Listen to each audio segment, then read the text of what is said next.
Are we live? We live. I was waiting for it to show up. No bullshit.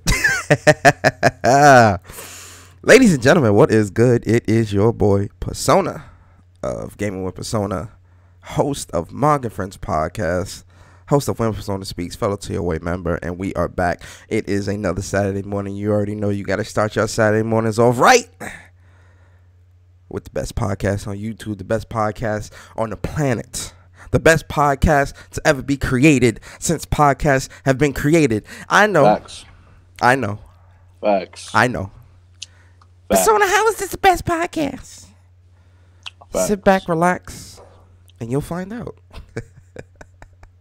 But yes, guys, it is another Saturday morning, and I know we are 5 minutes late. Blame that on Leash, who is still not here. Still not here. And she getting docked. Oh yeah. Biddy. Oh yeah. Leash is Nah, we're gonna have to push that to like 75. She tardy. Leash gonna have to get banned from the server. You were banned from the server. You feel me?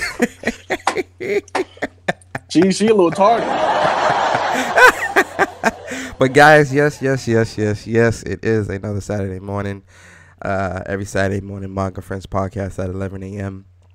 And we got some great topics for you guys. But before we get into the topics, we got to get into the intros. And before we get into the intros, we got to get into what is MOG and Friends. So what is MOG? First off, MOG stands for Mind of a Gamer. And MOG and Friends is a chill podcast for everyone to enjoy. We talk all things gaming, controversial topics, and the community that comes with it. And we always approach all topics with a fair and unbiased perspective. So sit back, relax, and enjoy the show. So with that being said, you know, MAGA Friends wouldn't be anything without you lovely people, of course, but also without the panel. The panel is definitely what makes MOG and Friends MOG and Friends. And I got my MOG. Wait, we ain't MOG boys no more, right? Then we MOG gods. MOG gods. Yo, we MOG gods out here. I know we feeling ourselves. We smelling ourselves a little bit. Egotistical. a little egotistical. But got my MOG boy, my MOG god in the building. Oh, why you got me feeling godly? Yo, but I got my boy Demi in the building. Demi, please. Oh, let's break it down. You got to break it down for the people. Introduce yourself and let us know the games you've been playing throughout the week. Yo, what is going on, everybody? It's your boy Demigod Reviews, aka the Mad Reviewer, aka the Titan of Reviews, aka Mr. God Reviews, aka the Reviewer, the Friendly Reviewer, the Family-Friendly Gaming Channel, aka hello, aka how you doing, aka banned from the server. How y'all doing today? Y'all doing good. I hope y'all doing good. I hope you got your breakfast or your coffee, whatever you're doing. Whether you're watching at work, watching at home, watching on your, listening to your morning car drive, whatever you're doing, thank you for coming out and rocking with us. What have I been playing this week? Let's see. Overwatch comp. I seen you. I seen you post up some stuff on Twitter, and I saw you was you was a little mad. I was like, oh, yo, listen. The only time I ever see Devin get mad is when he play Overwatch or whenever we play COD. It's the only time I ever see this man get mad. I'm not even kidding. I can't lie about that. But go ahead, my fault. Oh man, that post, man, that one post. Yo, I said something so reckless.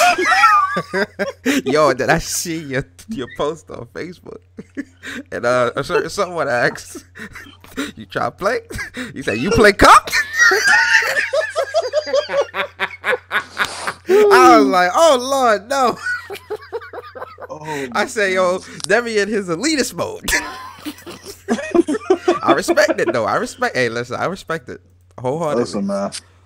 We can play quick play or something. But I'm playing comp. Yeah, I'm a whole different animal. Facts.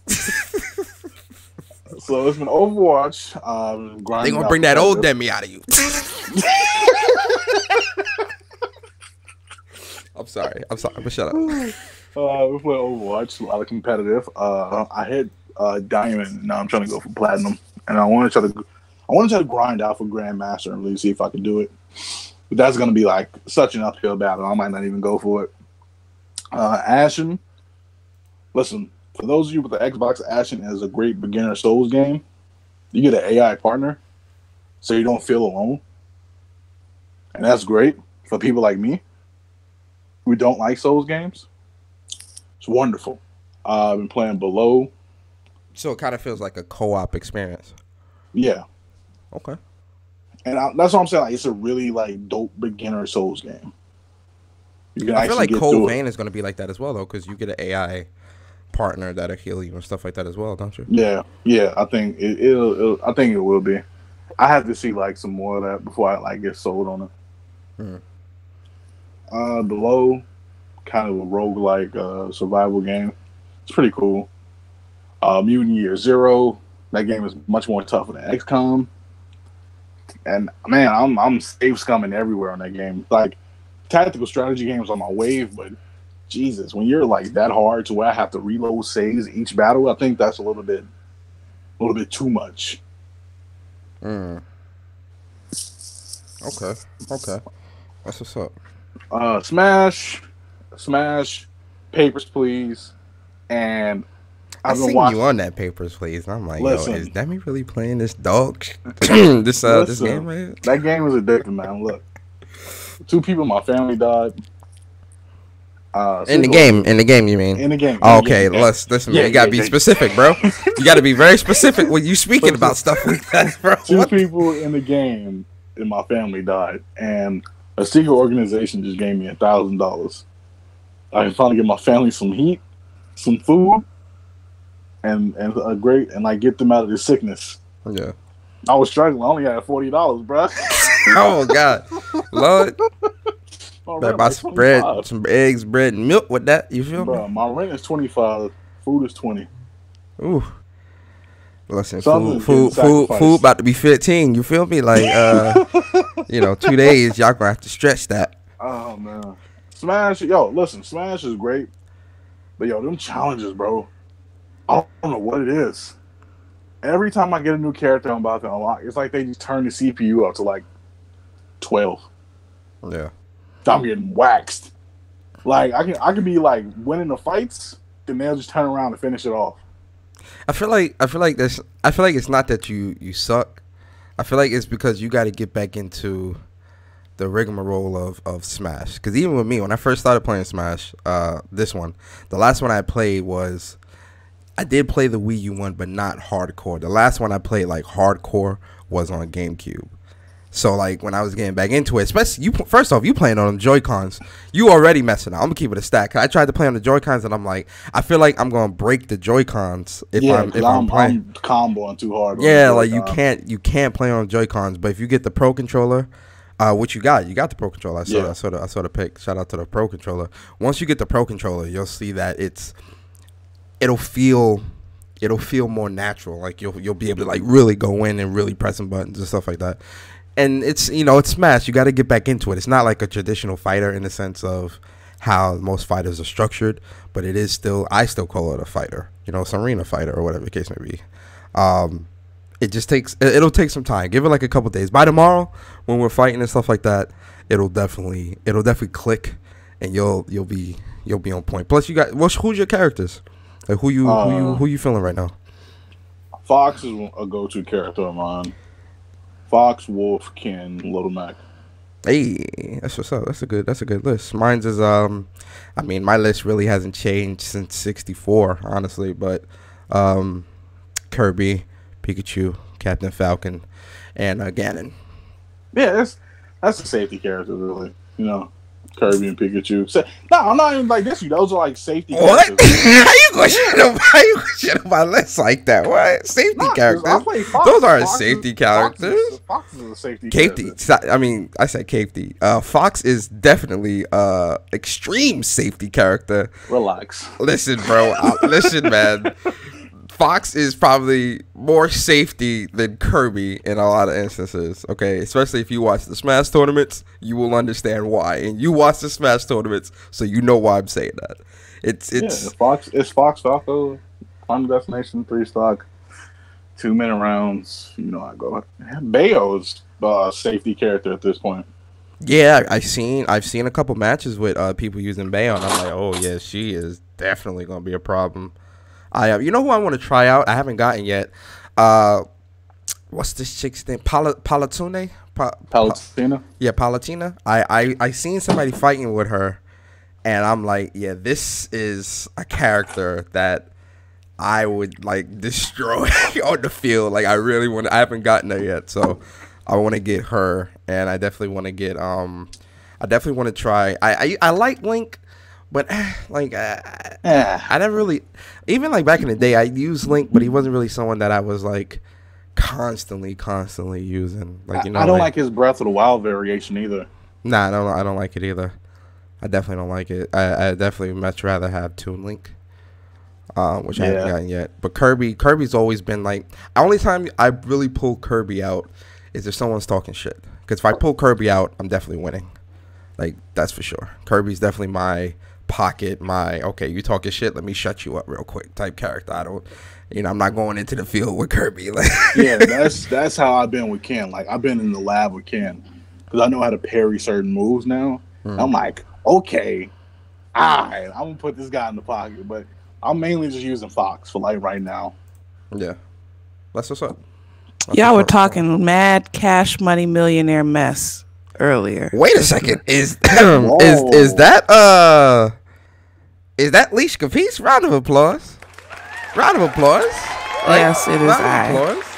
Now let's go to her bank account and get that $75. No. You gotta. Whoa, the bank account denied me. Hold up. I told y'all what. No, insufficient funds. Hold on. I told y'all what was going on. Listen, all you had to do was give the laptop a cup of coffees. Just so you gotta run the laptop for like about 10, 15, 20 minutes. It's like a car. Didn't they tell you to start up the laptop and let it warm up for a little bit? I did. Gotta warm it up. You gotta make. Did you change the oil? Did you change the oil in the laptop? Did you tell it to W for warm up? Oh boy, I'm about to change our oil. Did you change the? Whoa.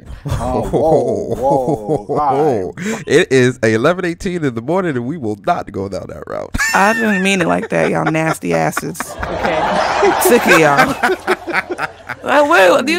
I gotta look over my contract again. You talking oil changes in the morning, but you talking all changes? Hello? Yeah, I'm so nasty on the Sabbath. Wow. Debbie, I should have read the fine print. Debbie, hello? Hello? I should have read the fine print before I signed up to this. Hey, you don't say. Yo, I got like a real messed up joke that I was gonna say. I'll save it for after. Debbie, is that everything? Before we move on. I've been playing this indie game called 1979 Revolution. It was a bit heavy on the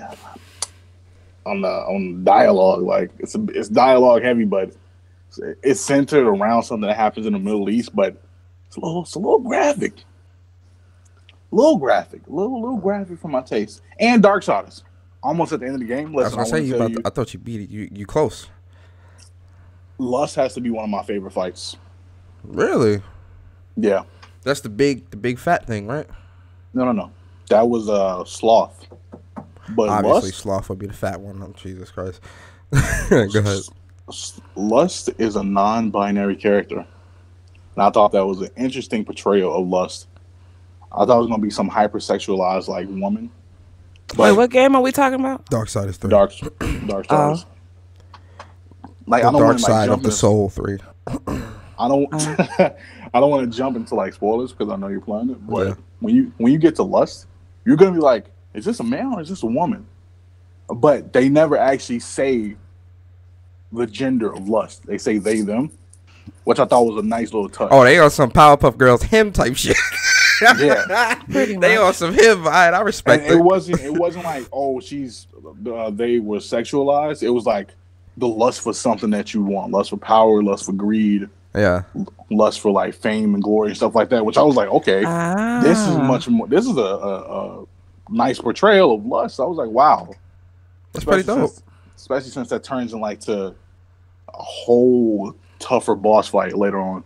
Yeah, that's dope. I definitely gonna get back into Darksiders and finish that up and try to get that done. That backtracking though. Jesus. Oh, there's backtracking. Yeah, you're gonna see it. You're gonna see it. That's where I am. Jesus. You suck. Moving on though. They say that you always have to arrive to the party. Arriving to the party late is arriving on time. That's and not in Leisha's case. That's not the saying, sir. Hold on. Can I set you up? No. Are you gonna let me set you up? No, I don't Why like not? it. I don't like it. Okay, no. let me start over then. Hey, can y'all like not whisper in my ear, G? No one's whispering in your ear. I don't know if I was whispering. What are you talking about? Can y'all not like softly speak like? I'm speaking regular. We're speaking really regular right now. I don't understand what's going No, on. y'all not. Y'all speaking like y'all in the office discussing who's gonna make the cucumber sandwich. First of all, I'm not eating no cucumbers with no slices of bread, so it's not happening. All right, let me start over. Finger foods. So with Leash Finger Capiche, Leash Capiche is known for being fashionably late. Today is Yes. no different. When you hear Leash Capiche, you hear the first and last Lady of MOG, which is true. And in this case, Leash is here, and she got here. What time she get here, dummy? 11:18, 11:20. So that's about 11:19. So your 50 a.m. fine is like about your fine about $200 because you were late before a couple times. So you're about $200. So go ahead and Yes. put that donation jar up on the street. Shut your ass up. put the donation bar up on the streams. You feel me? And let them know that you I'm back. I'm like, what the hell just happened? Oh my God. But ladies and gentlemen, the first and last Lady of MOG, Miss Leisha, please. Damn, I messed Leisha, up. I'm please. sorry. I like that actually. Leisha, please. Miss Leisha, please. Miss Leisha Capiche. Round of applause. I got my AKA. I'm like, I feel like Demi. That's me, Leash Capiche, aka Leisha, please. We're just gonna keep adding to it. Yo, Leash, what did I say? Leash, please. Leash, please. I don't remember. What did I say? Leisha, please. Leisha, You please. said Leisha, please. Yeah. That's how we gonna do it. Leash, please. Yeah, Go Leisha, ahead. please. Go ahead, Leash. Okay, hold on 2 seconds. Oh no. Meanwhile, while she fades into black. Well, let me give my intros real quick. Yeah, go on, cook that up. For me, this week is really, again, when you're an adult, things are things aren't always as cut and dry. But for this week, for me, in terms of games, in terms of games, I played Call of Duty this week. I played. I got back into I Am Setsuna. I said I wanted to finish the game.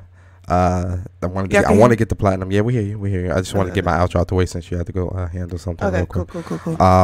So I Am Setsuna, Call of Duty. What else we played? What else did I play?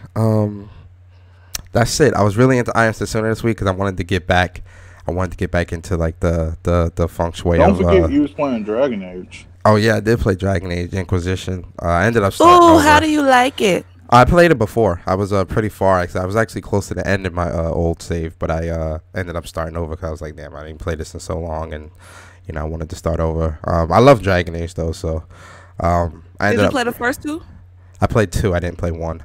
I ended up sticking with my barbarian, two-handed, just because that I'm like when I play MMOs and things like that, I always pick like the tank style character, so. I ended up just sticking with Barbarian two-handed, and the game is as great as I remember. So yeah, that's really all I've been playing this week. Yeah, that's it. Leash, what about you? Yes. Okay. So it's me. Late. Let's see. What have I been playing besides Dead by Daylight? Actually, I like the Dead by Daylight. No, actually, I play Dead by Daylight. And I've been playing A Way Out with Lucas, which is actually a really good game. Who suggested it to me? I did. This dude called Physics Zero, who's really, really good at Dead by Daylight. He suggested that I play it. And so I picked Lucas to play it with because Lucas is pretty he makes better decisions than I do in video games. So I was like, let me find somebody who's not as reckless as I am. Or whatever. It's really good. I like the split screen style play of it. Kind of reminds me of like old school like split screen couch co-op type of things. And the fact that y'all really do have to work together in order to survive is like, is really key. I like the linear story, you know, nothing too like crazy. The characters are cool as hell. I love my character. I'm playing as I think I'm playing as Leo. Leo's a dude with the nose, right? I think so. He's really cool. Noses, so I can't even like, you know. No, one character has like a snot. Yeah, well, he has a big old nose. Like it's humongous. That nose so big, you gotta charge him for breathing. Right, for real. Like, sir, you're consuming too much of our air. Please give us $5. All the air. But yeah. So what else? And then Dead by Daylight, of course, they updated and they added the new killer. The new killer is kind of cool. I'm not a killer main, so I haven't played with the new killer yet. But I've played against the new killer. Everybody tried to make it seem like he was gonna be like super OP and blah blah blah, but he's like actually very underpowered. Yeah, he's just like every other killer, honestly, and he's still not as good as like Michael Myers. Michael Myers and I want to say like the Doctor are the OP characters. Like other than that, like the new character, yeah, he could sneak. One thing is that he will trick you. Like one time I was about to run straight into him because I thought he was another survivor. That's the only thing. But other than that, like you could duck and dodge him easily. It's not really all of that, like, you know, serious. He needs a buff because he can hit you twice and like you'll go into injured state. But no. It's only when he's in frenzy mode that he hits. Yeah. So if he's not in frenzy mode, like I think he gets in the frenzy mode the more you invade him. It's almost like tearing up with like a Michael Myers. So the more you keep like ducking and dodging him and stuff like that, he starts, I guess, getting mad, and then he'll go into frenzy mode, and they'll make him faster, but he has to hit you more than twice in order to down you. Yeah. Depending on the mask you wear, can change the gender. Yeah, it's 2 girls and 2 guys, so you could either be. Oh, that's a party. Yeah. So yeah, they're I think it's like they're being hosted in one body, but I don't know how. Yeah, something it's like that. 4 spirits in one body. It's on some split type yeah. shit. So that's what's up. Yeah. Anything else you played, or that's pretty much it? I think I played Detroit last week. I'm not really sure because you know I drink when I stream sometimes. Hi, so I'm Connor. I enjoy Simba. Start my life.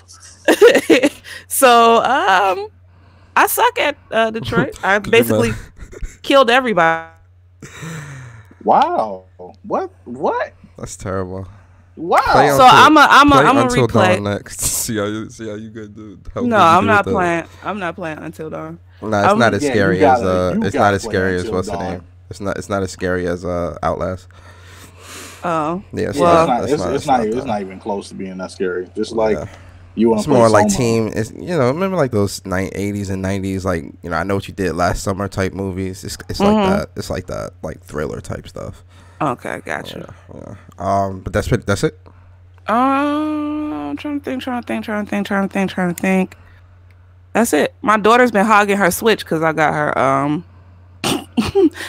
her Let's Go Pokemon, the Eevee version. Hey, there you go. Well, Eevee, tell Jen we were friends, but that's what she wanted. I'm at the end of friendship because you're supposed to get Let's Go Pikachu, not no Let's Go Eevee. Ew. Yeah, she got Eevee. I was like, which one do you want? She said, I want Eevee. He's so adorable. I said, okay. Pikachu's Jen, overrated. I'm so disappointed. Jen. So she's been hogging her Switch. So I haven't been able to steal it like I normally do. I think she kind of hid it too. So I gotta go in her room and find out where she hid it, so I could play. But other than that, her space. Wow. I don't care. Okay, she ain't got no space until she start paying some rent. Okay, that's crazy. I don't care. Okay, ain't no space in this. That's not how millennial parents are supposed to be parenting. Right. I don't care. Oh, you're invading her space. You're invading her room. Her room is her room, and her room only. She'll get some space when she starts paying some rent. Okay. Whoa. You're sounding like a parent from the 80s. Hey, listen, my mom and my dad are in their 60s. Okay, I was raised by old parents. All right. Oh Lord. Yeah, I know. But let's get into these topics, guys. Last week we were supposed to talk about 2Milly. We didn't because, just, in the interest of time. But We're gonna start off with the 2Milly and 2Milly suing Epic. And this one we spoke on this. When was this? Back in October, I think we spoke on 2Milly and how we kind of spoke on how Fortnite, and not just Fortnite but other games, tend to use influences from pop culture, a lot of influences from the black community with and black artists and dancers and things like that, and kind of put these things into their games and stuff like that and kind of profit off of it. Now the conversation kind of went from, okay, is this, I think we all agreed that this is 2Milly's dance, and we do feel that 2Milly should be compensated in some way. Do we all agree with that, Leash, Demi? I definitely do. Demi, do you agree? Okay. Yeah. Well, 2Milly agrees as well. So Mr. 2Milly, shout out to 2Milly. That's him right there if you guys are looking. And so pretty much he is going to be suing Epic. And pretty much he said that he was considering legal action back in November against Epic for its use of the Milly Rock dance in Fortnite. And he's obviously followed through with the suit. And pretty much he says emotes have always become popular outside of Fortnite. Professional athletes and soccer and other sports has based their celebrations on Fortnite emotes. Young adults, teenagers, kids also post videos of themselves on YouTube and social media performing emotes under various hashtags, including Fortnite dance and Fortnite videos.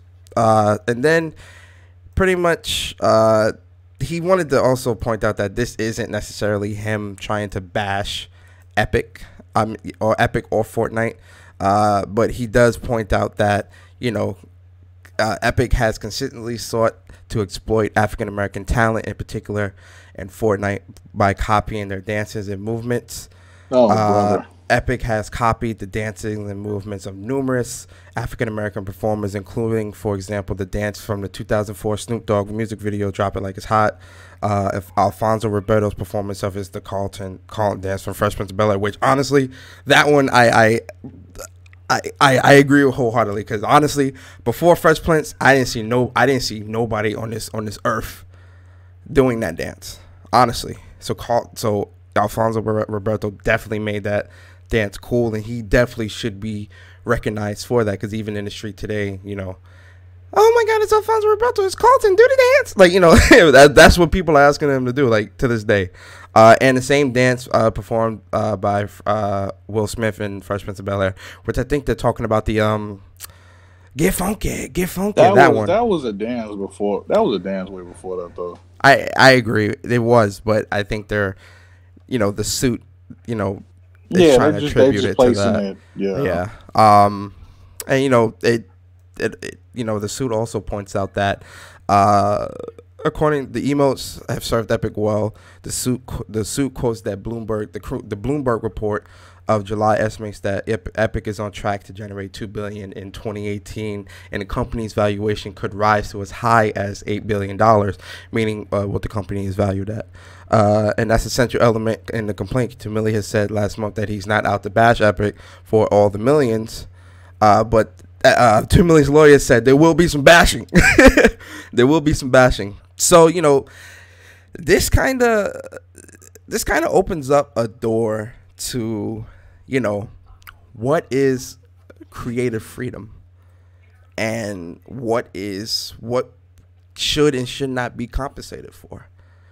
Like, for instance, Demi, just to kind of use, we kind of bounce off each other when it comes to different little funny quotes and things that we do. Are we the creators of that? Should we be compensated if somebody else uses that?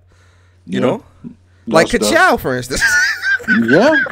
You are the only person I know on this green planet that have said that. But other parties, Least Capiche, has used and marketed Ka-Chow. Actually, from what people have been saying, is that Ka-Chow actually came from Lightning McQueen in the movie Cars. Nobody, so, bro. No, so I don't want to hear anything. I've never watched hear this. Cars. Yeah, I've never seen Cars either. Apparently, but did you see Cars? Allegedly, I did not. But from what credible sources have told me. Where did you get Ka-Chow from? I got it from Debbie, and I tell people this ever. I tell people. Oh no! Did she cut out? She's fading into black. Oh Jesus! See, the Lord knew she was about to tell a lie. It's just like no. You cut out, so I couldn't. Whatever you said before, like we didn't hear you. Because my computer's acting like crazy. So anyway, the Carlton dance wasn't really the Carlton dance. The Carlton dance was the wasn't it? I know it's a specific dance beforehand. It's part of a specific dance. It is. I only know it from from Carlton. That's what I'm saying. So like wherever Carlton might have gotten it from, or whatever variation of what it's a part of. Yeah, I think it's a variation of a said ballroom dance. Well, I would only know it from, like, people today will only know it from the call. Yeah, you go up to anybody and you do that variation of the dance, they will. Oh yeah, that's the guy from. And that's how it is. Like Ka-chow, Demi may have said it first. I never heard, bro. But Leash made it what it is. I'm gonna be honest. I never in my life heard anybody say anywhere have I ever heard anybody say it until Demi. I'm being honest. I'm not saying that you're in the wrong. I'm just saying that I'm just trying to use that as an example of how. But I'm not gonna stop saying Ka-chow because Demi may have originated it, but I made it what it is. To your credit, you do give like whenever you stream and you do a Ka-chow, like, you know, if Demi's there, you'll say, "Oh, you know, I did still Ka-chow." You know, you do give Demi his credit, so that to your credit, time. You do. So you know that's different. It's not like, you know, you're using it and you're not giving. Now imagine if you were using it. Oh, where'd you get that from? I made it up. You know, and Demi's sitting in the chat and he's like, "No, you got that from me." You can kind of attribute that. Like I was using Ka-chow as an example to kind of point to this like. It kind of, do you think this falls in that same right with 2Milly? Because honestly, I didn't see nobody doing the 2Milly rock until this. And remember it went viral and people all over, people coming to New York, just the Milly in New York, like it went crazy. So is this fair? Do you feel like 2Milly has a strong case here, Leash? Do I feel like he has a strong case? Yeah. Definitely. Because it's going to form, like, I think the people who are going to take on this case are people who make, like, they're kind of like the catalyst in making, like, new laws and, you know, artistic freedom and creative freedom and stuff like that. So, like, honestly, games, especially, like, I seen the other day on, I think who I was watching. I watched a clip from Jedi's stream. And they had the chicken noodle soup dance on Destiny too. And it's like a lot of these games like take from African American dances and profit off of them. So I think he has every right to sue. Okay. Demi, what you think, bro? Outside of 2Milly, the examples that were being used are kind of weak, especially the Snoop Dogg one. I don't know if you guys are into meme culture and YouTube, but that whole dance itself is a meme. That entire dance is actually like a pretty straightforward, like, dank 420 weed meme. And that's actually used a lot. And I haven't seen anybody make a complaint about that. The only thing that I could say that makes it worse for Epic is that they renamed the dance as something else. Yeah. Named it the swipe. Yo, that's so like. And it's funny because in Destiny 2, the chicken noodle soup is called the comfort dance.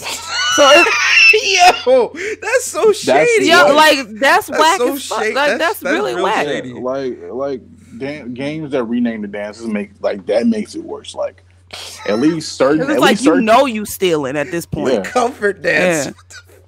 Yeah. At least with certain dances, they actually named it what it was. Like when the Hotline Bling was hot, they actually named it the Hotline. Like that is true. Like that's a question that I would like answered. Did Drake get compensated for the Hotline Bling? Did he get any type of money for that? Because that one, I didn't see before the Hotline Bling and he was doing that. I didn't see no one doing no type of dance like that, because that's some real goofy, like that's some real, like, I'm dancing with my friends, I'm being goofy types. No one's doing that. Yeah, so when he did that, I'm like, did Drake get any time? If Drake got payment for that? Really? Like, I don't think he got compensated for any of that. Just like in Destiny 2, they have the dance that Lane was doing in Seinfeld. Oh yeah, they do. Where was the Hotline Bling? The Hotline Bling was in Uncharted. Hotline Bling was in Uncharted, and it was in also. COD. It was in COD. Mm-hmm. I really want to know. COD had the whip. COD had the name. Fortnite has the Snoop Dogg joint, the Millie Rock. They have the shoot. Like, I don't know. The one thing that Epic is like completely doing wrong is that you could have just asked these artists for permission to use the actual like dance and pay. But they know they don't have to, because nobody's been suing them. But the whatever his name is, 2Milly, was like, so you thought. So it's about time somebody actually held them accountable for what they've been doing. Michi said, but have you asked yourself, did they create the dance or did they make a dance popular? People were doing Hotline Bling everywhere. People doing all these dances outside these games before they hit the games. That is true. I agree. That is a big case. And if we're technically going down that lane, stuff like this, the creative freedom of this will take away from the creative freedom on YouTube for people that's doing the dance and not paying for it. That's what I'm saying. Like this type of, I don't think that's necessarily true though, because this is like on a grander scale, and then like a lot of these emotes, they're like selling, right? Mm-hmm. That's the thing. Well, like you could do it. They're selling, like, I mean, because Fortnite is a free to play game, so majority of, if not all of their profits comes from microtransactions, or exactly. So if you're generating 2 billion, 3 billion or whatever. That's a lot of people buying an emote for, $9.99, $5.99. And that's what I'm saying. It's more so of them profiting off of like selling the emotes, as opposed to somebody doing it on their YouTube channel just dancing. You see what I'm saying? Like that's a whole different spectrum, though. I mean, yeah, because people could dance, sure, like making YouTube videos and posting them. Vids and people dancing in New York. Them joints blew up. Yeah, I mean, yeah, but they're still doing other choreography as opposed to 99% of that is like Millie rocking though. I mean, and shoulder shaking. But they're not making the same amount of profit off of it. All right, let me ask you a question. Fortnite. Say they put the Harlem Shake in the game, but didn't call it the Harlem Shake. I'm pretty sure there's a game with the Harlem Shake in it. They just named it something else. But where did the Harlem Shake originate from? It's in the name. Like that, I feel like that type of if you're gonna take somebody's likeness or like their or something that you like probably that, call it the shimmy, the shimmy shake, or something weird. That is, I think that's another. Yeah, that's another name that you call it. I think you call it the shimmy shake or the Harlem Shake. But something like that, it you know where that comes from. It's not like Fortnite. Fortnite was to put the Harlem Shake in the game and call it, the Fortnite Shake or something. Real talk, that's stealing, because that's not what it is, and that's not where it originated. I feel like the same thing applies here. Same thing with some of those super old school dances like the Charleston and the Kid and Play. I've seen that in a couple of games. I've seen that too. The floss. Yeah. That kid is what started that floss. Remember the floss? I can't do it for real, but that floss. The shoot. Where did that start? That means the shoot. Okay, that's where it started. The whipping and nene. Like, who was whipping and nene before that? Like, who was doing that before the song came out? No one. No one was doing that. So I feel like some type of recognition, I feel, should be like, yo, this is where we got it from, check them out. Free advertising, so to speak. And in terms of suing, that's a two-sided, that's a double-edged sword. Because a part of me is like, if I made something popular, if I created something and made it, what it is, and someone else takes that and profits off of it, I'm gonna want a little something, man. I'm gonna keep it a buck. I Especially would. when I see you making billions off of something I created. That's the problem. But then the other side of me is like creative freedom. You know, it is like, can you really put copyrights on dances? You know, You can't. because, you know, Michael Jackson wasn't the first one to do the moonwalk, but that's what people think. So it's, and I'm pretty sure Michael Jackson was the first one that did that crotch thing, you know, all that, and like when he slapped his foot, and you know, like he doing a lot of those moves. But I think Michael Jackson did copyright a lot of his stuff. Did he? I think he copyrighted a lot of his choreography. Cause I think that's a whole, like, Michael Jackson's a whole nother level of. Okay, so Sarge said you can't copyright choreography. You can't copyright dances because you have to. No, but it says something like you could copyright whole choreography or whatever. Somebody can't take your whole, like, if you make a whole dance routine. Like the dance routine. So that's why I'm saying, like, Michael Jackson in a sense probably did copyright his choreography, because when you do tours and shows, you stick to certain choreography. Yeah. That's what I'm saying. This 2Milly situation, you know, more power to him. I hope he gets something from it. But it is a double-edged sword, because then, you know, now it's like, well, what we're putting copyrights on, you know, a Millie Rock. We put, you know, copyrights on things that, you know, really shouldn't be copywritten. A whole choreography, I understand. But should something this small be copywritten? I think it's more so holding these companies accountable for the stealing that they've been doing in general, and taking something and naming it something else. And it's basically the erasure of a culture at the end of the day. That's all it is. And I mean, even if he doesn't win, it'll be like, at least hopefully developers will be a little bit more mindful.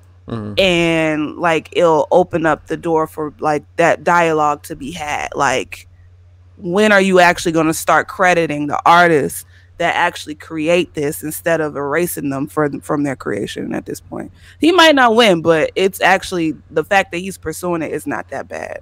That's what I'm saying. Like, I agree with that. Like, in terms of, because more than likely a judge will look at this and be like, nah, like, you know, throw this out. But I feel like it will bring eyes to a much bigger issue, which is, I agree, people that are profiting off of, and let's face it, a lot of African American most of, like, 98% have been African American dances. I agree not 100. I agree. And again, it's popular, you know, it's popular amongst everybody, which is great, you know, because you got black, white, Spanish, you got everyone doing the 2Milly, you know, the Millie Rock or whatever. But it you know, I feel like 2Milly will be the fire starter, for lack of a better term, to what ultimately is a much larger issue in the industry. So it's, I feel like it's good. I feel like some good will come out of it, even if he doesn't get no money. It does raise awareness, which is always good, you know. Yeah. Now the thing is, now there may, you know, developers may be second guessing. Well, should we put this dance in? Should this be in there? Should that be in there? Should this? Well, good. They need to second guess it instead of just blatantly stealing. Yeah. Maybe they need to think. They got too comfortable. They got too comfortable. They did. They got too comfortable. Ooh, it's almost like they searched through YouTube to find popular dances and be like, okay, we'll just take that one. It's not hard. I feel like with that though, it's not hard to see what the popular dances are, because you won't really have to search that far. Like for instance, the Hotline Bling. Did we really have to search far for that? Like that was everywhere. Twitter, Facebook, you know, YouTube. Like it's when something's popular, the internet has a way of. This is probably part of the problem with the internet. We kill things too fast. Like, you know, like that To This Day stuff is starting to get old. With Deontay Wilder.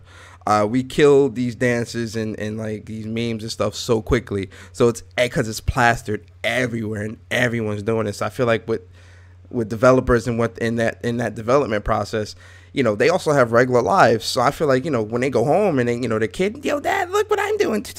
You know, I feel like that also kind of plays a part into it. Like, I don't feel like, I don't want to make it look like the developers are doing malicious things on purpose. That's not because not all developers are like that. So I don't want to put it like that so blatantly. But I will say that, you know, there are developers that could, it would be nice for a developer. Like, hey, look, we know that you kind of were the forefront of this, so here we want to throw you a little something. That would be nice for developers to do, even the ones that aren't being shady. You feel me? Somebody called it pop culture. It ain't pop culture until it reaches a wider audience, and we all know what that wider audience is. It's normally our culture until it becomes pop culture, like as far as like these dances and everything goes. Yeah. So like, yeah, it's pop. Like twerking. Like twerk. We've been shaking booty for how long, bruh? That goes back to like for how long? Africa. Africa, you slap the name twerking on it. Now it's pop culture. Nah, we can't even say that. Like, nah, it's our culture until it becomes pop culture. Thank you so very much. Oof. I'm just saying. Said, oof. Let's move on, because topics like this can always get very heated. It's pop culture, period. Nah, it's our culture, Sarge. Nah, cut it out. Let's move on. Let's move on. Shout out to Sarge. All right, so next topic. Yo, Demi, you here? Oof, he's still ain't here. So it's me and you today, Leash. Let's go. Oof. Okay, so next topic, we gotta talk about this Discord, because it seems like everybody it's like a revolution happening right now, because it seems like everyone is coming for Steam's neck. Like, yo, Steam is in serious trouble right now, and it's like the it's getting lined up. First it was Epic, which we're gonna speak on in a moment. Now it's Discord, and Discord has always had its own store. Obviously not as popular as Steam, obviously, for obvious reasons. But Steam is going in a different path. They are looking at more ways to be more develop friendly. They're looking at more ways to pull in more developers to make their platform look more appeasing to sell games on. So Discord, they announced that starting in 2019, Discord store will allow all developers to self-publish games with a 90-10 revenue split. So what does that mean? 90-10 means exactly what it sounds. 90% of any profits gained from selling any games on the Discord store, the developer is entitled and will receive 90% of those profits, while Discord will receive only 10% of those profits. And Discord explained that the 10% of those profits, the remaining 10%, covers our operating cost, and will explore lowering it by optimizing our tech and making things more efficient. And this, this extends to AAA developers. This extends to, one-man teams, very small indie teams, people that are just getting into the industry and want to kind of, get out there in terms of recognition and getting notarized. Demi, are you there? Start with you. Okay, Leash. Genius. Oh, okay. You came out. Demi, Demi, go ahead. Lead us off on this, man. What's your thoughts on this? How you feeling about this, man? This is another platform that is really trying to come at Steam just period, and they're really trying to come for that top spot. Start us off, man. What's your thoughts on this? How you feeling? This is genius for any indie team, one-man team, however you want to put it. That is insane. A 90-10 profit, bro. That's huge. Yeah, that's huge. I thought Epic had something, or like, oh, you recommend this game, you get some total profit back. But no, Epic's is 88-12. I think this is better. I think this is better than Epic's. Oh, of course. This is way better than Epic's, and the fact that we're seeing like other platforms step up, I think Steam is gonna be like, all right. Yo, the ball's in Steve's court. Yeah, I'm about to get Gaben out the chair finally, bro. He about to walk across the room and slam down like the notebook, bro. Like, oh, they trying to stop up like this? Debbie slammed on the notebook. Explain. Explain. By the way, I got that from Yu-Gi-Oh, so Yu-Gi-Oh don't sue me. Nah, but this is amazing to even like hear about. I would not expect, of all people, Discord to do something like this. I thought Discord was just like a chat service. I didn't even know like They did stuff like this behind the scenes. I didn't know they had a store. Let me be honest. I didn't know they had like I didn't like, yo, let me go in the Discord store. Like, that's not the first store I think about going. It's either Steam, Microsoft store, call it that. Yeah. PlayStation store. Stuff like that. Yeah. But this is genius. I recommend all the indie devs who are trying to get off the ground to utilize this and profit off of it, really. Not saying that you won't profit off Steam, but to see where it's going from there, that's genius. To make your money. Rumble, young man, rumble. Also, just to kind of add on to, you know, the good that Discord is trying to do for the community side of Discord as well, they're also empowering developers to communicate with their players by improving verified servers, extending their ability to add great content to the activity feed, and more. And Discord says, we believe if we iterate and work with developers, we can revise platform fragmentation in the game industry while connecting developers and players closer together. So Discord is really trying to position themselves as the everyman. Like, you know, they're trying to appease the computer the consumer gamer side of things, but also still trying to keep the developers happy, which that's not easy. That's really hard. And, you know, Discord is definitely setting themselves up in a very positive light, which is good. Leash, what's your thoughts on this? I think it's pretty damn sweet. Especially since I do kind of, you know, I like indie games or whatever. So this would be really good for indie developers. I'm just trying to figure out, like, I didn't even see y'all know I'm bad at Discord, right? I don't know anything I don't know anything about Discord. I've just gotten on Discord this year, and it's just an app on my phone. Sometimes I look at it, sometimes I don't. I'm terrible. So I didn't even know, like, this was even gonna be like a thing. Like, they don't sell like games on Discord now. This is like an up and coming type of thing, right? Because no, I'm terrible. They sell games now. Are you serious? Apparently, I'm so terrible at Discord, bro. Like, what is wrong with me? So now I have to do my research on this. But this is freaking awesome, though. A 90, bro. And I wish Twitch was like this. Gotta fix with our payout. I don't know what's wrong with your computer, because like you cut out and like cut back in a few times. Because my computer acting real shady. I'm trying not. It's Christmas time. Better put that donation out. Shut your ass up. You need to clean out your PC. I don't even do nothing on my PC. Nah, clean it up. It's probably a bunch of slow things slowing you down. Yeah. I'm on my task manager now. Ain't nothing really going on. But anyway, y'all can hear me now, though, right? Yeah. And she cut out again. Oh no, Leash, Lord. Pegasus keeping on that Toon World. Pegasus.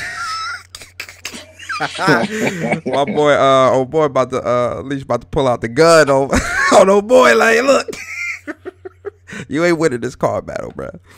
I'll give my piece then. One thing I will add to this, that this, you know what this proves, Demi, and people in the chat, you know what this proves? This proves that competition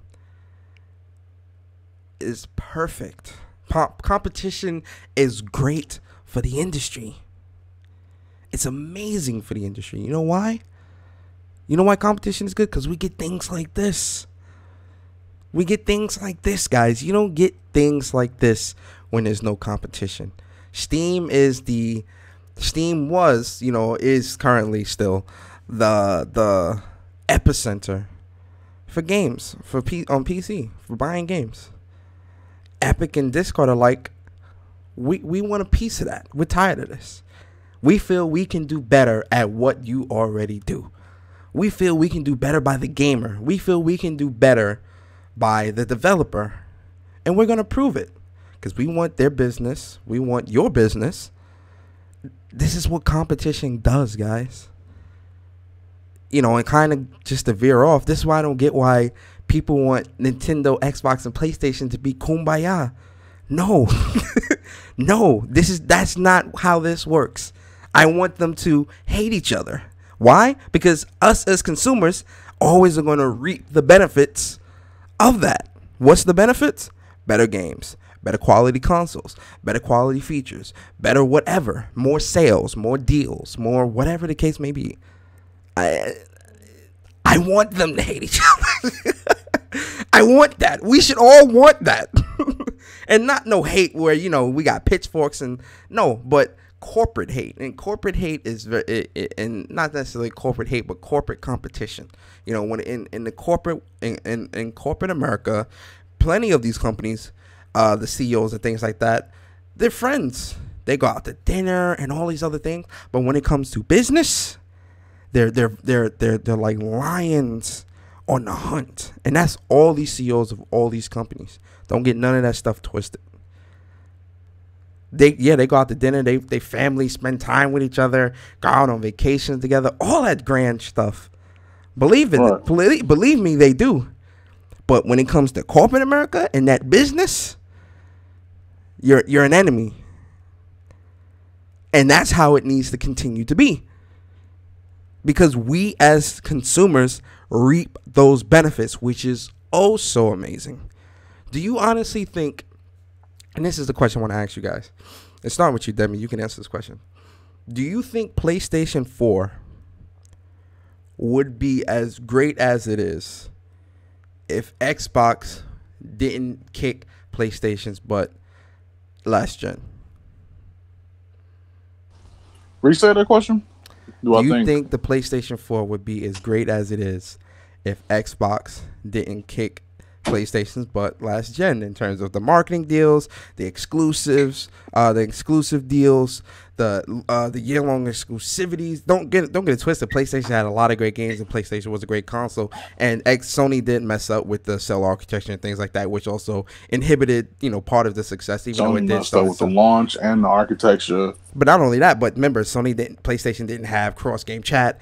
They didn't have, the online. The XMB was trash. It was a lot, but Xbox was doing better in terms of the online infrastructure features and things like that. Do you think that if Xbox didn't have those type of features set in place, do you think that PlayStation 4 would be as great as it is? If Xbox didn't have them, no. Because if you really look at it, PlayStation 4 is just basically a better version of the 360. Like in all honesty, this is like just the PlayStation 4 just takes what the 360 did and just does it better. Voice chat can be a little wonky here and there with the NAT types, but outside of that, it's basically just like a really good version of the 360, just with like more exclusives. Mm-hmm. So if the 360 didn't do any of that, PlayStation definitely would not like be where it is with the 4 now. Yeah, they'll have the games, but if it just stuck to the way it was for the PlayStation 3, listen, I'm not video chatting nobody to play some COD. Especially the I feel like the hack as well is what really made Sony wake up with that online. Mm-hmm. It was like, yo, look, because that almost tanked them, man. That almost destroyed them. That almost did them dirty. Yeah, that was bad. Wasn't it like, what, 27 days? Yeah, it was about a month. And I remember because, I think it was Black Ops. Was it Black Ops 2? Black Ops 1? I forget which COD it was that I was trying to get into. And, like, the hack happened. And, like, I was so lost. I was like, yo, what is going on here? Like, what is happening? The hack happened, and I remember, like, just hearing about it because I had friends who was on PlayStation. And they was like, man, I can't even sign in, man. I was like, oh, yikes. Wait, you playing them single player games now. you got to finish those now. Yo, that was a bunch of friends that was in the con, and they was like, I just want to play online, bro. I'm like, hey, you got the campaign, G. Campaign. Man, folks was not trying to play that campaign. They was trying to play that multiplayer. Ooh, that was a dark time for PlayStation. It was like both momentum moments that happened for both 360 and PS3. Yeah. The hacks that happened for PS3 was like, we gonna like put y'all in the dirt for a minute. That's why. Oh, my fault. Go ahead. No, go ahead. I was gonna say that's why part of me feels like Xbox will bounce back next gen. I do, because this gen they got they ass whooped bad. Like, we're talking really bad in terms of games, in terms of quality.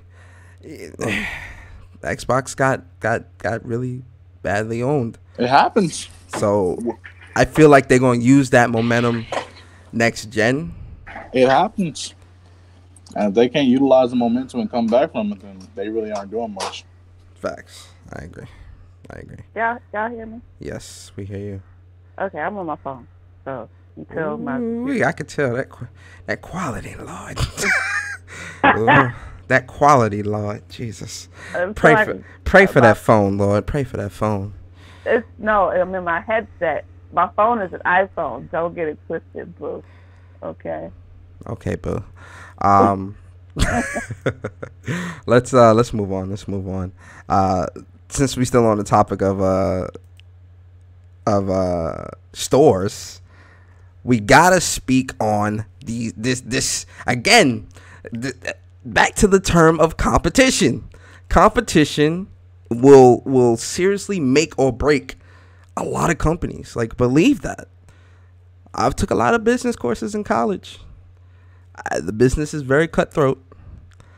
So speaking of which, 3 studios delay or cancel their Steam launches in favor of Epic Games. This one really, honestly, this took me by surprise. I'm sitting there like, what? Like, Steam still has the larger, like, audience. Like, regardless of what Steam may or may not be doing, you're still going to reach a larger audience with Steam. So, when I seen this, I was just like, wow, this is, they're smaller studios, but, it's still, that still means something, because it's like, yo, this is huge. So, Coffee Stain Studios has confirmed that the first-person building game Satisfactory will be exclusive to Epic Games Store with no Steam launch plan. In fact, the game's Steam page has been removed entirely. What? And then Double Danger Games announced via a blog post that Rebel Galaxy Outlaw would be exclusive to Epic Games Store for a full year after launch, adding eventually it'll make its way elsewhere. Consoles are not tied to this. The studio attributed the decision to the 30% cut of all sales Valve has historically taken versus Epic's less impactful 12%, but studio was keen to stress it appreciates what Steam has done for the market. Listen, guys, this is something that people, again, have to understand. When it comes to business, especially when it comes to video games, the most important thing is the profits. It's about the money, especially the money that you can save. If Epic is taking only 12% versus 30%, yo, listen, people are going to pack up ship and go. Regardless of the audience, they're going to pack ship and go because it's all about saving that dollar. Starting with you, Leash. How you feel about this? Didn't we discuss this like in the last podcast where we were like, if Steam doesn't get with the times, they're going to end up looking like GameStop? Yeah, actually we did. And it's funny that we talked about that last week, and then this week, this article comes out talking about 3 studios that are leaving. So it's like, wow, right. Okay. It's just, it happens. It's just like Blockbuster was big at one point in time. Steam is the bigger platform, but a lot of these games already have a fan base. They just need a publisher or whatever. So, like, them making that move is not really going to affect the game and affect the amount of people who are going to buy the game, because people who follow the company anyway, they're going to buy it regardless. And then plus, doesn't Epic have that thing where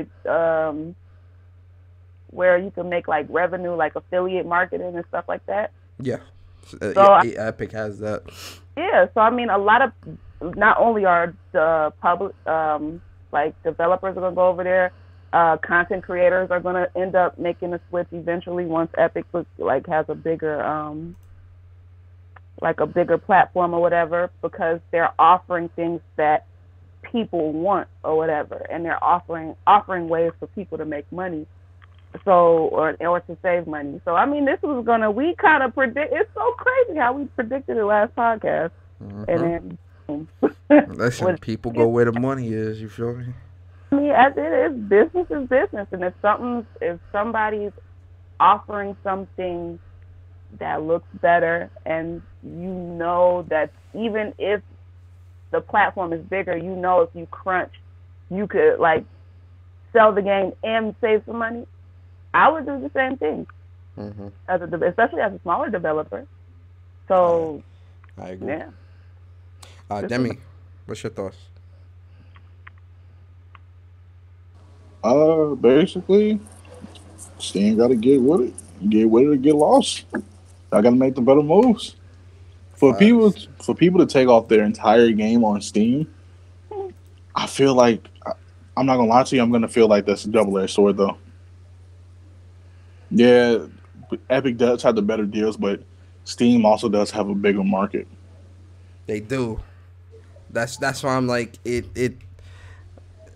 I feel like saving the money is more important, especially for an indie developer. I feel like they're trying to, save that dollar. I feel would definitely impact. For AAA developers, not so much, because they've got the publishing's money behind them. But then even with the publishers, they're like, if we're saving a couple dollars, why not? Yeah, and I feel like for indie developers, I don't know. They saving $1, but this is a tough bargain. Like, I see both sides. Like, yeah, you're launching exclusively on this store, and you're getting it back like a lot more.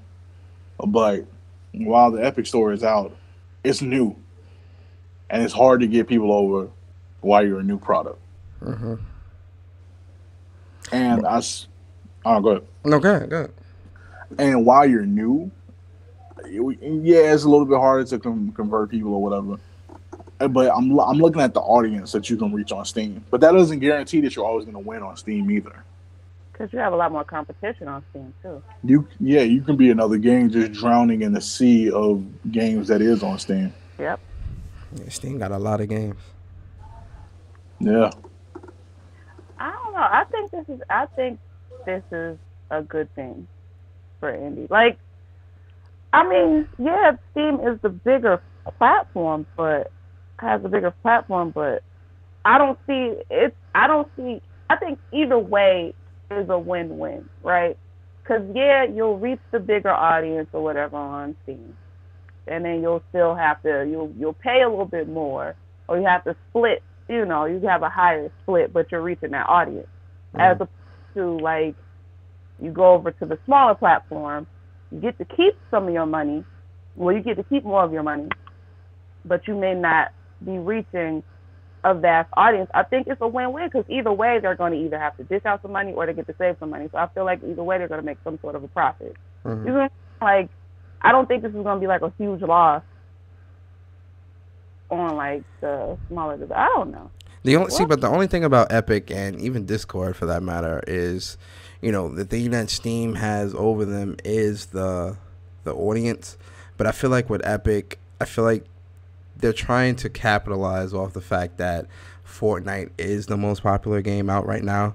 But I think with Epic, they also do see that Fortnite won't always be that, and I think they're trying to set up for their future by trying to cultivate through Fortnite's success and through that fan base, try to cultivate a secondary audience or a secondary source of revenue, or a secondary, whatever the case may be, to kind of pull in that crowd. Because let's face it, Fortnite is arguably one of, if not the biggest game out right now in the industry.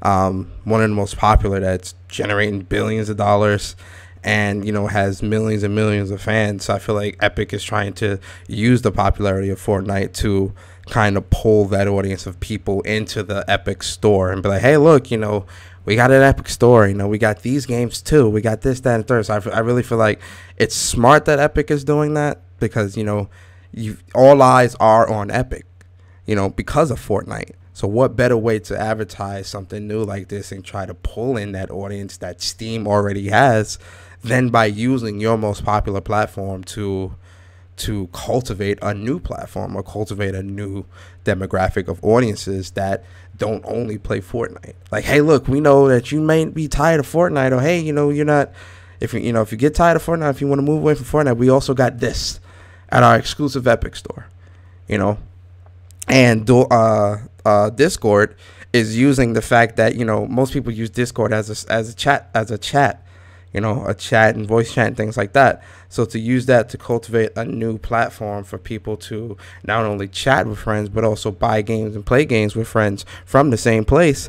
Again, they're using what they're popular for to cultivate a new platform or a new demographic within that can also be a secondary or third source of revenue and a third source of platform to kind of get big and get into that industry. So it works. We'll have to. Only time will tell. Let's say that. Only time will tell, because we don't know how things are. How things will turn out. Maybe Steam is so huge and so popular that none of this will affect them. But only time will tell. And that's what I'm thinking. Like, it already has the platform grounding. These are new stores trying to get up like where it is, but better deals are going to see in the long run. Yeah, I agree. Before we jump to the next topic, can I just say something? Sure. Arc on Switch is 216p, bro. Is that even a resolution? Yeah, hearing that made me yawn. How are you under 480? Wow. How'd you even make it on the system? 216. Did nobody play this and be like, oh, nah? Nobody from Nintendo played this and was like, nah, we can't have this on here. Listen, man, y'all got to call up Chief when y'all need answers, because Chief will steer you in the right direction. Reggie wasn't in the cut like, nah, I asked that.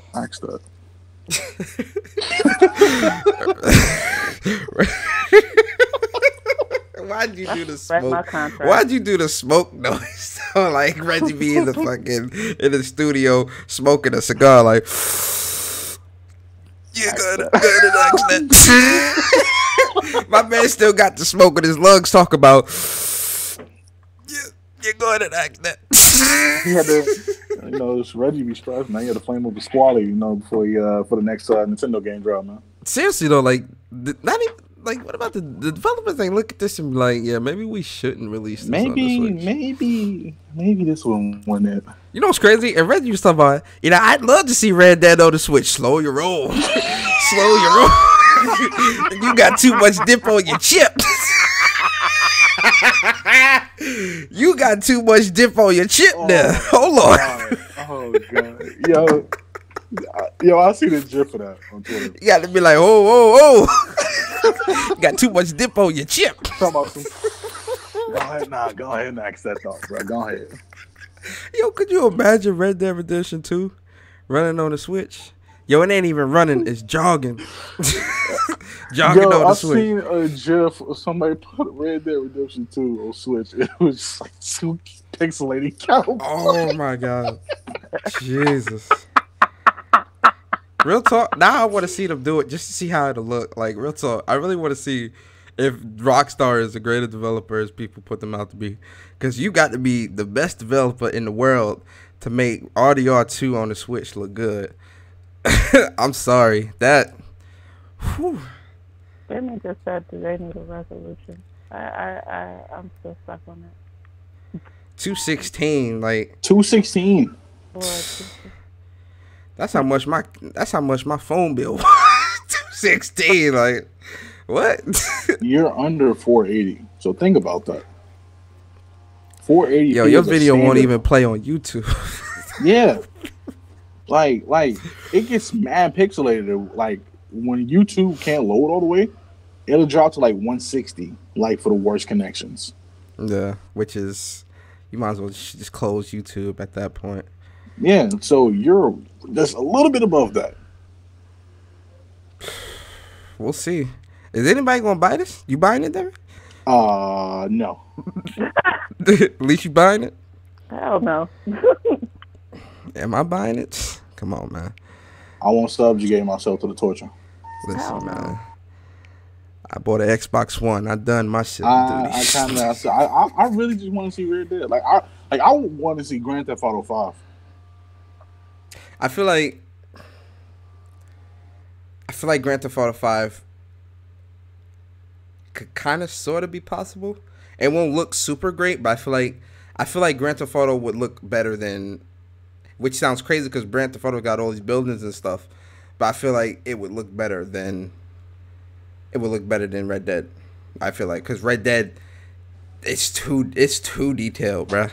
It's way too detailed. Like Arthur Beard ain't even gonna have like the hair follicles and all. It's gonna chin lines. Nah, it ain't even that. The beard gonna be just a square with brown. It's gonna be a square. Oh bro. My god. It's gonna be a square with brown on it. Like, what's this? Your beard, Lord. His head ain't even gonna be round. It's gonna be an octagon shape or something. Oh Jesus! Could you imagine riding a horse fast through the world? It ain't happening, man. You can't. He gonna say, man, Dutch gonna say, have a little hope, not a little faith. Have a little hope. Have some goddamn hope. just say a little prayer for me, Arthur. Oh Jesus, let's move on. Y'all some fools, man. Let's move on.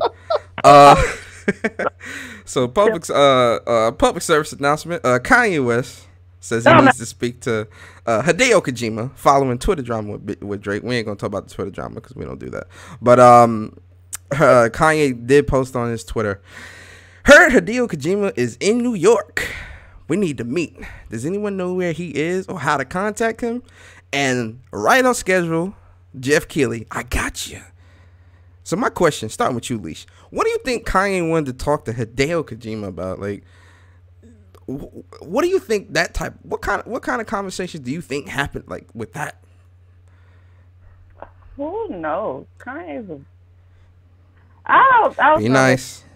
I'm not gonna say anything mean about Kanye because Kanye is going through some stuff and he's having this weird mental breakdown, and it's kind of hard to watch because at one point he was one of my favorite artists, my favorite rapper. So it's kind of, you sit back and you're watching the demise of somebody, and it's just I don't know. Like Jesus walked away from his ass. I'm sorry. See, and you was talking about be nice, but here you go. But I mean, I have no idea. But I read the article. And it said that he was looking like he was about to pitch a game like 2 years ago.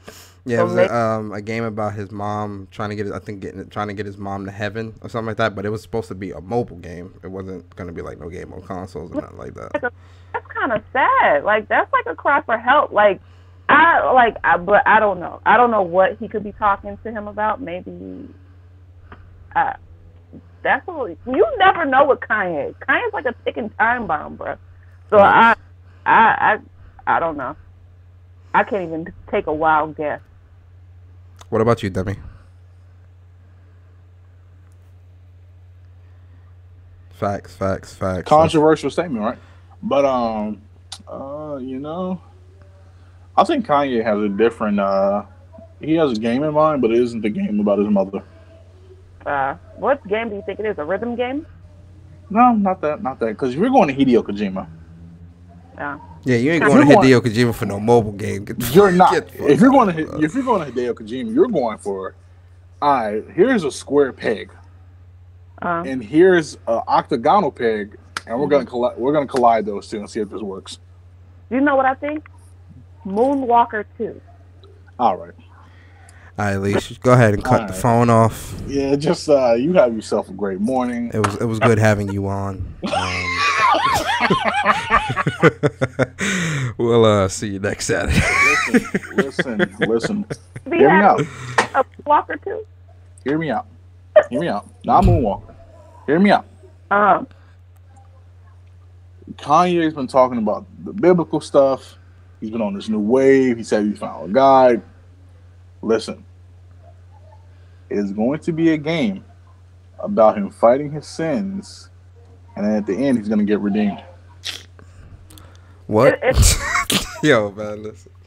Because Kanye doesn't love anybody more than he loves himself. So it's going to be a game about himself. So you don't think he loves his kid more than himself? Damn, like no, not at all. Man, y'all wild out here.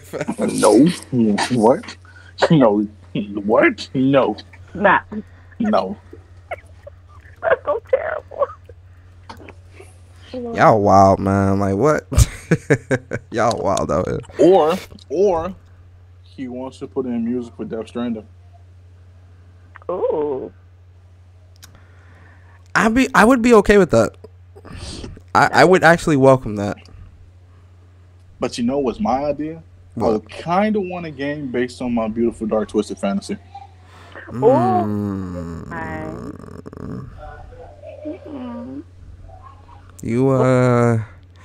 sprinkled in there. You putting some good ideas out there, man. We might have to copyright this before they get started. Yeah, because he during that phase and that moment, that was like the transition. Mm-hmm. That was like the craziest of Kanye. Yeah, because wasn't he going through that Amber Rose breakup, I think, or something like that? Or was that yes. Yeah, it was. That was that album, right? Yeah. Whew, that was a dark time. Yo, that was a wild time. Great album, though. I don't know. Like, I feel like, I don't know. It seems weird. Like it feels out the blue, which with Kanye is very common. So, for all we know, he could just be wanting to meet with Hideo Kojima because he just wants to meet him. Like, it really could just be something that simple. Like, Hideo Kojima's in New York, and all these people are going crazy about it. Let me meet this guy just to say that I met him and inspired him to make some real condescending and self-centered shit like that. Like, I feel like it really isn't. I don't feel like it's anything gaming related. I'm gonna be honest. Like, I just feel like he just did it to say he did. Like, I met with Hideo Kojima and we talked business and he told me about his game and it's inspiring. It's inspiring. Like, you know how Kanye talks. We'll see. We'll see if anything comes from this. If anything, it might not be anything. But we'll see. So let's move on. Kingdom Hearts 3, which comes out, what's today's date? 12/15. Kingdom Hearts 3 comes out January 29th, 2019, which is the day after my birthday. For those that are, you want to go head on and send your boy something nice. You feel me? I take PSN cards in the value of 20 and up. I'm kidding. But, so Kingdom Hearts 3 comes out January 29th, and they just revealed yesterday, actually, that the special limited edition Kingdom Hearts 3 PlayStation 4 bundle. Let me can I get a bigger picture? I can't get a bigger picture? Okay, that sucks. They won't give me a big... Oh, there we go. So this is the limited edition Kingdom Hearts PS4 Pro that went on sale yesterday, exclusively to GameStop at that, where I'm like, why games, like, I get it, GameStop trying to stay afloat, they're sinking ship, so they got to do any and everything to, stay alive, so why not make this exclusive to GameStop to get some revenue coming through, whatever. But this was exclusive to GameStop, and this thing looks, I cannot lie, this thing looks very, very, very beautiful. And the funny thing is, I was so close to picking this up yesterday because I was on the GameStop website and I was like, I want this, but I already have the God of War, I've got the 500 million, I got the Uncharted, I got the Spider-Man.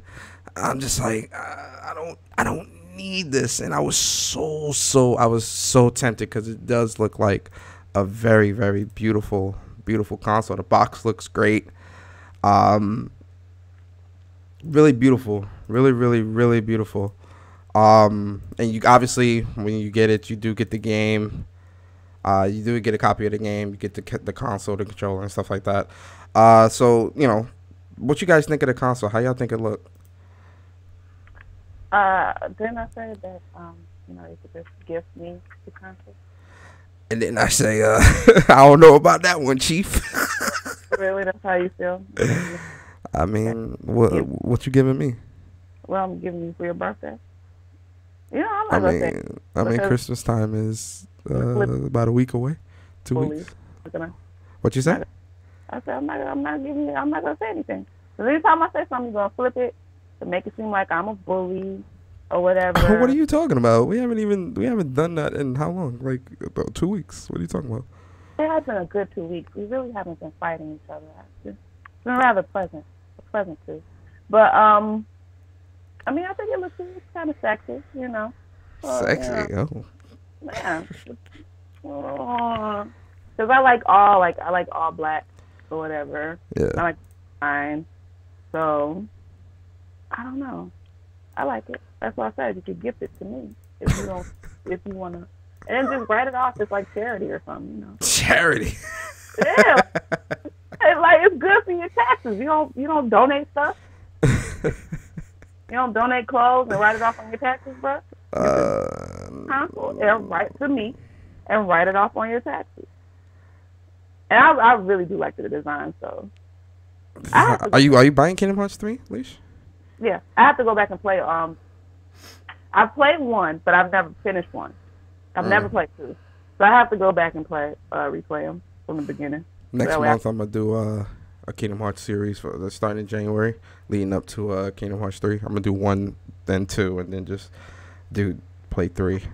I remember I forgot which stage I couldn't get past, and so I just gave up. I forgot which one though. And 1 or 2. And 1. I've never played 2. Oh, okay. Yeah. So, Demi. Sorry about that phone that died, guys. It's okay. What are we talking about? Kingdom Hearts 3, the special edition PS4 Pro. How you like it? I'm gonna be honest. It is not appealing to me. What? All right, man. You gotta go, man. Go ahead and unplug the phone. Listen. They could have did way more with that. Really? What don't you like about it? I don't like the design, the print scheme on it. They could have done so much more with that, and they did. Wow. Ooh.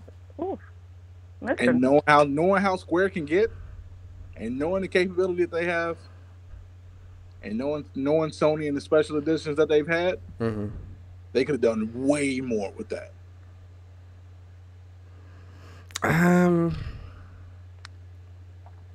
think the reason why they did go with this type of color scheme and things like that is to kind of play on the fact that Organization 13 is going to really be like real present in this game, and really just really be running throughout this whole game. But I mean, I'm surprised, Demi. I'm being honest, I'm surprised.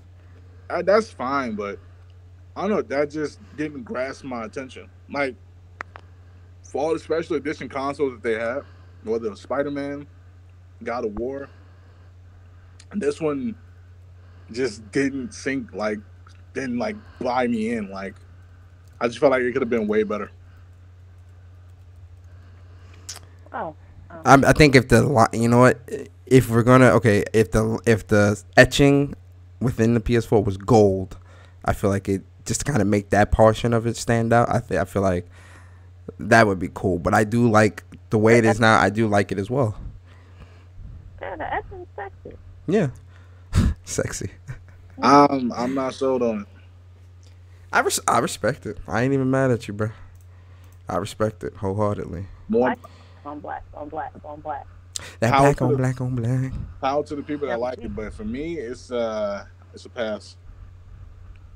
Yeah, I mean, I got the digital and I got the collector's edition pre-ordered, so I'm saying that like I don't need to, I'm not gonna do this to myself, not again. I did it with God of War, I did it with Spider-Man. I'm like, yeah, let me. 2 copies on the ready. Huh? I got 2 copies on the ready. I'm ready. Oh, you bought it on PS4 and Xbox? Mm-hmm. All right, so this is the last time we will be seeing Demi on the show, guys. He's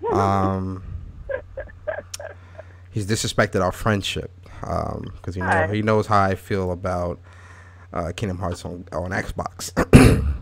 and he just blatantly disrespects me. He just continues to do it, guys, and I let him slide because, you know, he's from Chicago. But wait, why can't he get Kingdom Hearts on Xbox? Because it's blasphemous. It's unacceptable. You gonna have to end me, Chief. It's blasphemous. There's no other Kingdom Hearts on Xbox. This is blasphemy. We gonna have to duel at high noon. This is disgusting. Ugh, I'm about to vomit just even letting Xbox words leave my mouth. Dear God, somebody help me. That boy going into cardiac arrest. All right, bro. Let's move on. Let's move on. Cause definitely gonna get into that mode. So next time, you know, if anybody in the comments is buying the Kingdom Hearts PS4 Pro, let me know, man. Let us know. Tweet us at MOG and Friends. You know, tweet us your pics and stuff like that. We love to see it. Love to see the unboxings. So moving on. PlayStation, they were at the Game Awards. They were pretty quiet. They didn't really, like, you know, Phil Spencer, he said some things regarding the Xbox One and how it can do better. Reggie, you know, he talked about, you know, Smash and, you know, looking to the future of what Switch has. But PlayStation was relatively quiet. PlayStation wasn't really, they didn't really say too much. But something that was said in an interview that really kind of had me thinking. So Warwick Light, who is Warwick Light, he is the vice president and managing director for the UK and Australia, and IE is, I don't even know what IE is. That's terrible. IE and Australian Sony Interactive Entertainment Europe since October 2016 was featured in an interview published at the latest MCV UK magazine, and it's just one part of it that I kind of wanted to get you guys' thoughts on and kind of just speak about. So Warwick then went on to make some very interesting comments regarding PlayStation 4 Pro, calling the enhanced PlayStation 4 console a necessary evolution. So he said end quote, the mid-life cycle upgrade of PlayStation 4 to PlayStation 4 Pro is a good example of necessary evolution. In enabling the community to upgrade mid-life cycle, it has allowed our most engaged players an even more immersive experience that complements the latest advancements in TV technology. We found that around 1 in 5 PlayStation 4 sold has been a PlayStation 4 Pro since the launch, and around 40% of these have been from existing players upgrading, so it's definitely having a positive impact on the industry as well as on our players. At least you kind of don't have a Pro, but I feel like you can still kind of give your thoughts. Let me get Demi's thoughts first. I got a good question for you. Demi, since you have a Pro, do you feel, from going from the PlayStation 4 to the PlayStation 4 Pro, do you feel that it was a necessary upgrade for you in order to stay, in order for you? Let me rephrase the question. Do you feel that the PlayStation 4 Pro has heightened your experiences when it comes to gaming? Kinda, because it utilizes that 60 frames for certain games. Yeah, the high dynamic range, the 4K. It's heightened in terms of like graphical fidelity and stuff like that, really. But in terms of playability, has it changed how you play games? Has it affected how you experience, how you play, like, you know, titles today now that you have a Pro? Does that feel different from playing on a PlayStation 4?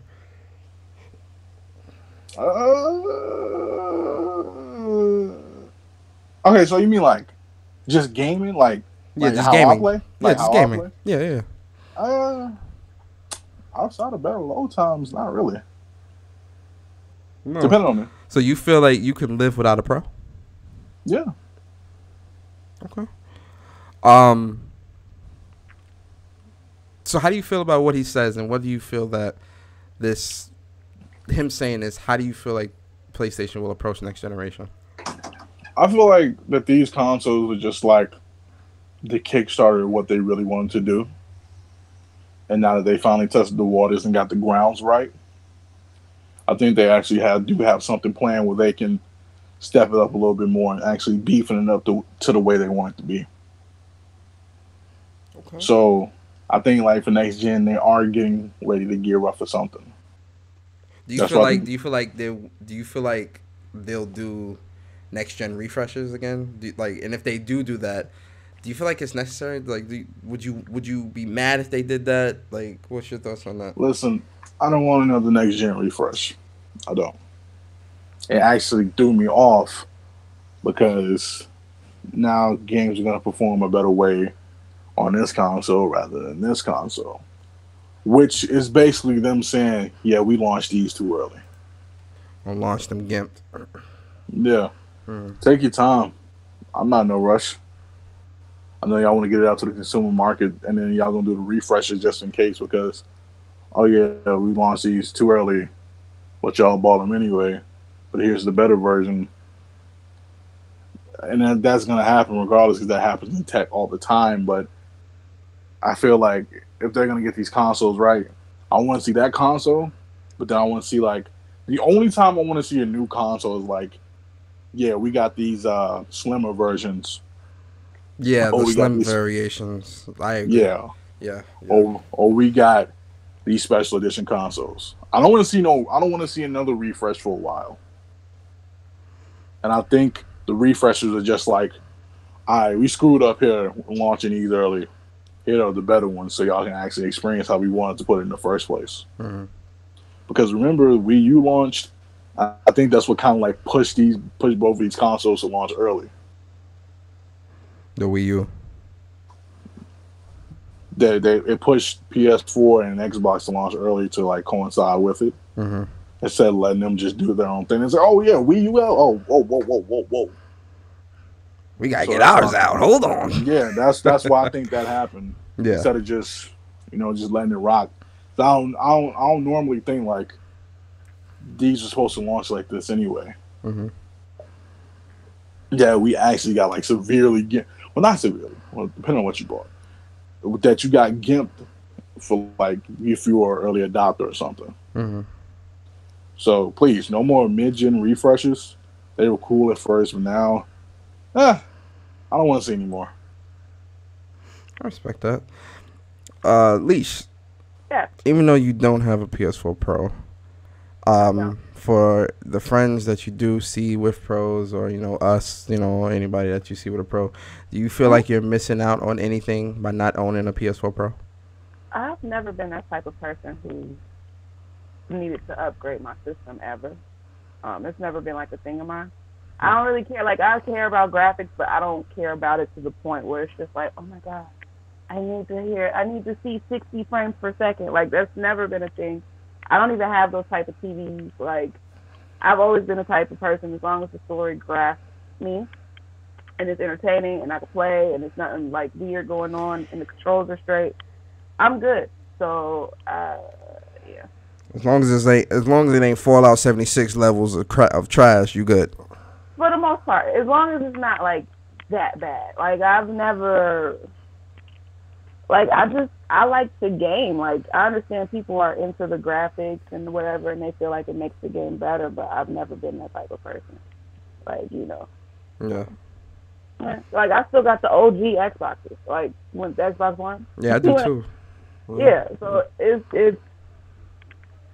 I don't feel like I'm really missing out, to be honest. Like, I'm pretty sure if I got a Pro and I saw like the gameplay and like saw how crisp the graphics are, I'd be like, oh, okay, this looks good. But I wouldn't be like, oh, from now on, I'm getting the latest, greatest, whatever. No. Mm.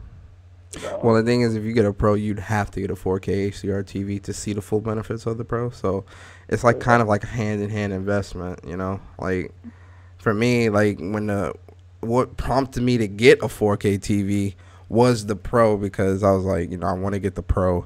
Then I'm like, it's going to have 4K HDR. I don't have that, so I need to get that. So I got the, I got the Samsung 4K HDR TV, and then I got the Pro, and I'm like, there's big differences, especially like in the exclusive games, but it's not that big of a difference to where, like, say if you bought God of War and I bought God of War, the game is still going to look beautiful on your console and your TV.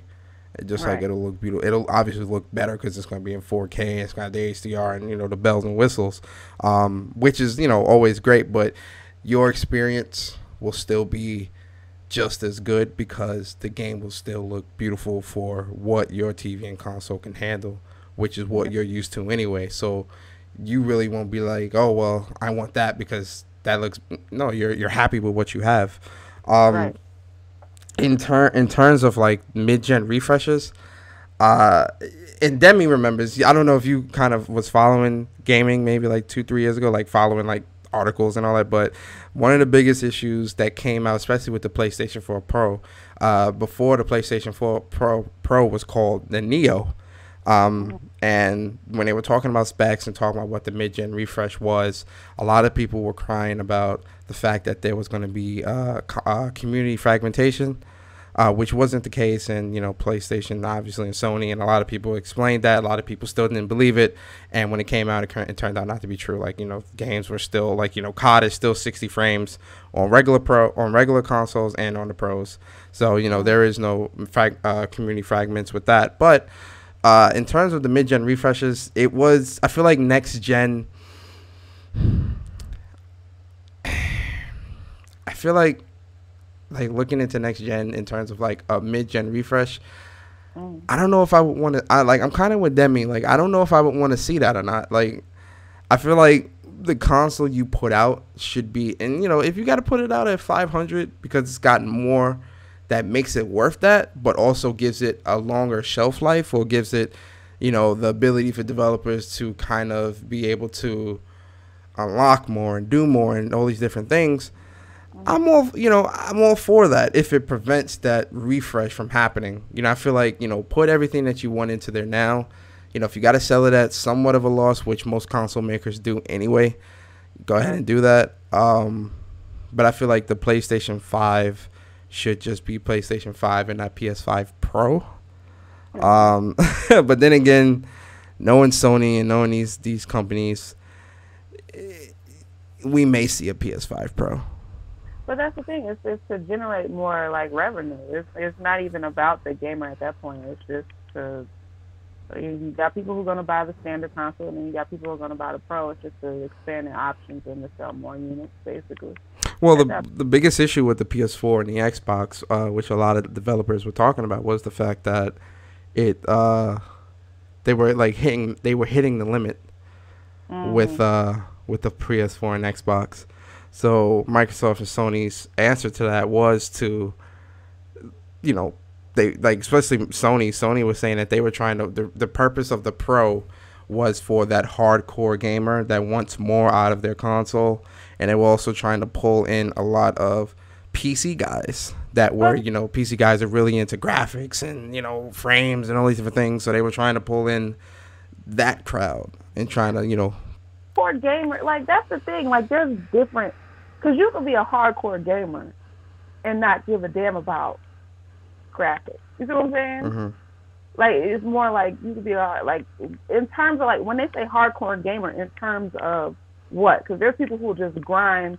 They like to just play video games and grind. And there's the ones who do like the graphics and all of that. And then there's the ones who like more of like the story. So what constitutes as a hardcore gamer? People who actually are into esports, or like, I don't get when they be like, this is for the hardcore gamers. Well, I think in terms of esports, I don't think that those guys are necessarily hardcore. They're just professional.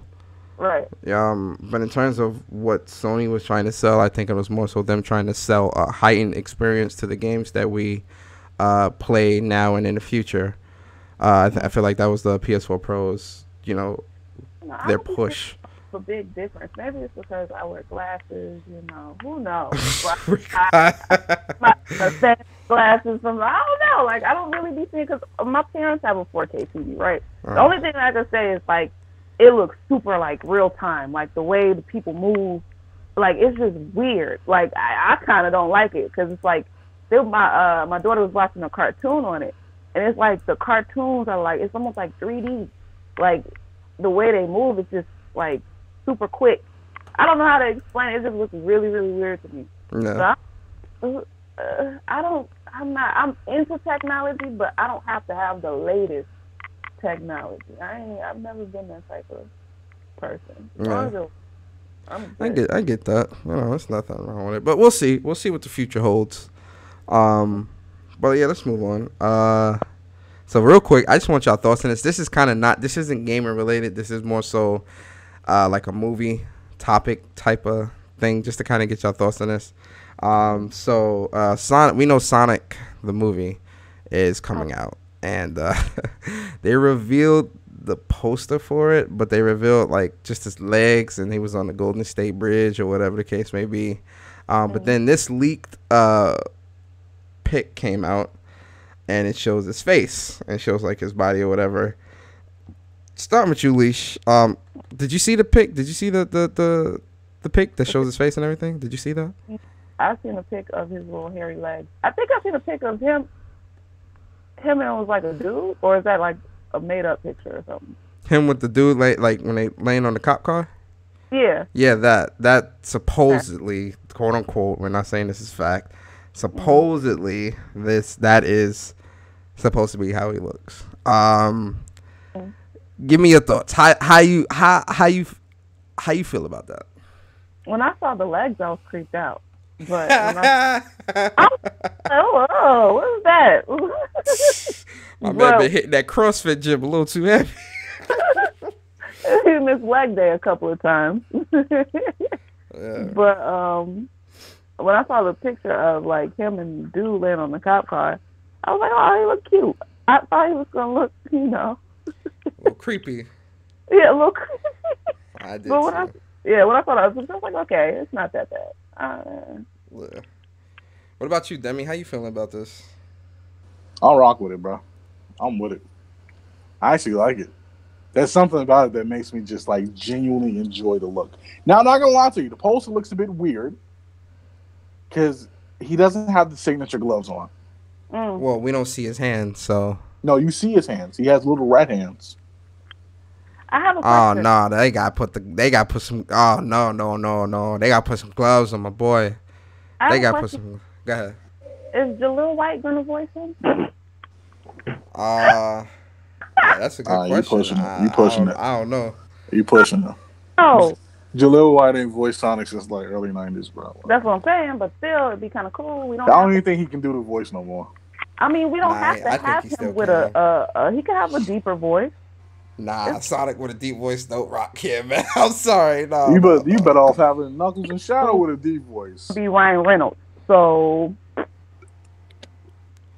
Which well, that's because Detective Pikachu is supposed to have a deep voice. That's just how that works. No, it's not to have a deep voice. He does. He does. When he's Detective Pikachu, he does have a deep voice because it's not. He's an adult. That's like an adult Pikachu doing that. Whatever. So we can't have an adult Sonic? No. No. So they tried that with Sonic Forces and that didn't work. Yeah, nah. I'm starting a petition. I want the Lil White as Please, God, no, please. I'm starting them. Yeah, this will be Leisha's last time on the podcast, guys. Say goodbye. You mean to tell me we can't get I'm not saying he's struggling or nothing, but this will be really good for his career. Who, Jaleel White? Oh, no, Jaleel White he's still eating off them Family Matters. What are you talking about? My man is still eating off that, like, comfortably. You don't follow him on Instagram? Yo, my man be traveling the world, man. Stop this. He ain't struggling. Believe that. But he could use something, like a little, For what? Nah, he don't want to be in the spotlight no more. I guess. And Dancing with the Stars, he was crying because there was too many cameras on him. Oh, well. I'm still sorry. I mean, the face, it look all right. I need to see a trailer. It's an awkward angle. Angle. It's an awkward angle. Why is kick so dirty, man? Like they got my boy looking so. He running, bro. What you mean? Nah, man, clean them kicks up a little bit, bro. Man. First of all, they don't have the signature look right. They don't have the signature socks on them. They don't have the signature. That's what I'm saying, bro. This just looks. Boy. They're like his legs need to be skinnier. Yeah, like legs got to be skinnier, bro. Like, and like. If he's running, of course he's gonna have like. Nah. His legs still got to be skinnier. Listen, we don't want him to be CrossFit Jesus. We just want him to be like CrossFit Jesus though. CrossFit Jesus. super fast hedgehog. So you really think he's gonna have pencil legs? Come on, man. Yes. Yeah. Sonic has. Hold up, man. Listen, Let me listen, show y'all. listen. What, Hold on. Let me 'cause, Google. I got you. Come on, Google this. I'm a Sonic fan to the death of me, and he has pencil legs. In the comic book, Not even in the comics, in the games, in the show. Yes, but if we're gonna Something do a wrong live, with y'all, man. Let me run game by y'all, man. Listen, you see Sonic? This is what Sonic look like. You feel me? With the gloves, with the socks on my man's, man. What's good here? Oh, Jesus. tell me that y'all agree with every other live action type of like remake. Look at Sonic, them skinny legs, man. Come No, on, man. I don't. But if you're gonna get Sonic, you have to get him correct. He has to have the gloves. He has to have the skinny legs. Yo, my man's look like he been in the gym in this pic, yo. Yo, he look like where's his wait a second, yo, where's his neck? and then they're changing his origin story. They're making him an alien, bro. Like what is going on? That's what happens in live action movies anyway. They normally change up a whole bunch of stuff. Listen, y'all trying to keep it stacked. We need old Green Hill Zone Sonic back with the stomach. Get my boy the gut back, bro. Like, my man's need a gut. Like, and the only saving grace I feel like is going to come from this movie is that they got Jim Carrey as Dr. Eggman. That's going to be perfect. I feel like that's the perfect. That is the perfect cheesy casting for this movie. As what? Jim Carrey as Dr. Robotnik. But see, we have a different type of Jim Carrey right now. Nah, he's still been in his bag. He can still pull it off. That old woke Jim Carrey. He might do it. I would love to see it, but with a gut on my man Sonic though. Like, they really got him out here like buff. Like, what is this? This is unacceptable. Yo, this is unacceptable. Like, yo, my man's got to have the gut, man. Have that man drink a couple beers, eat some ice cream or something, man. Got fatten him up a little bit. If he's gonna be a hedgehog that runs super fast, why is he eating? Why does he have a gut? Listen, look, did you not play Green Hill Zone old school Sonic? That man my man's had a gut. Hold up, let me go back to the. You see that round ass? You see that round? Adventure. You see that round thing right there? That's that gut.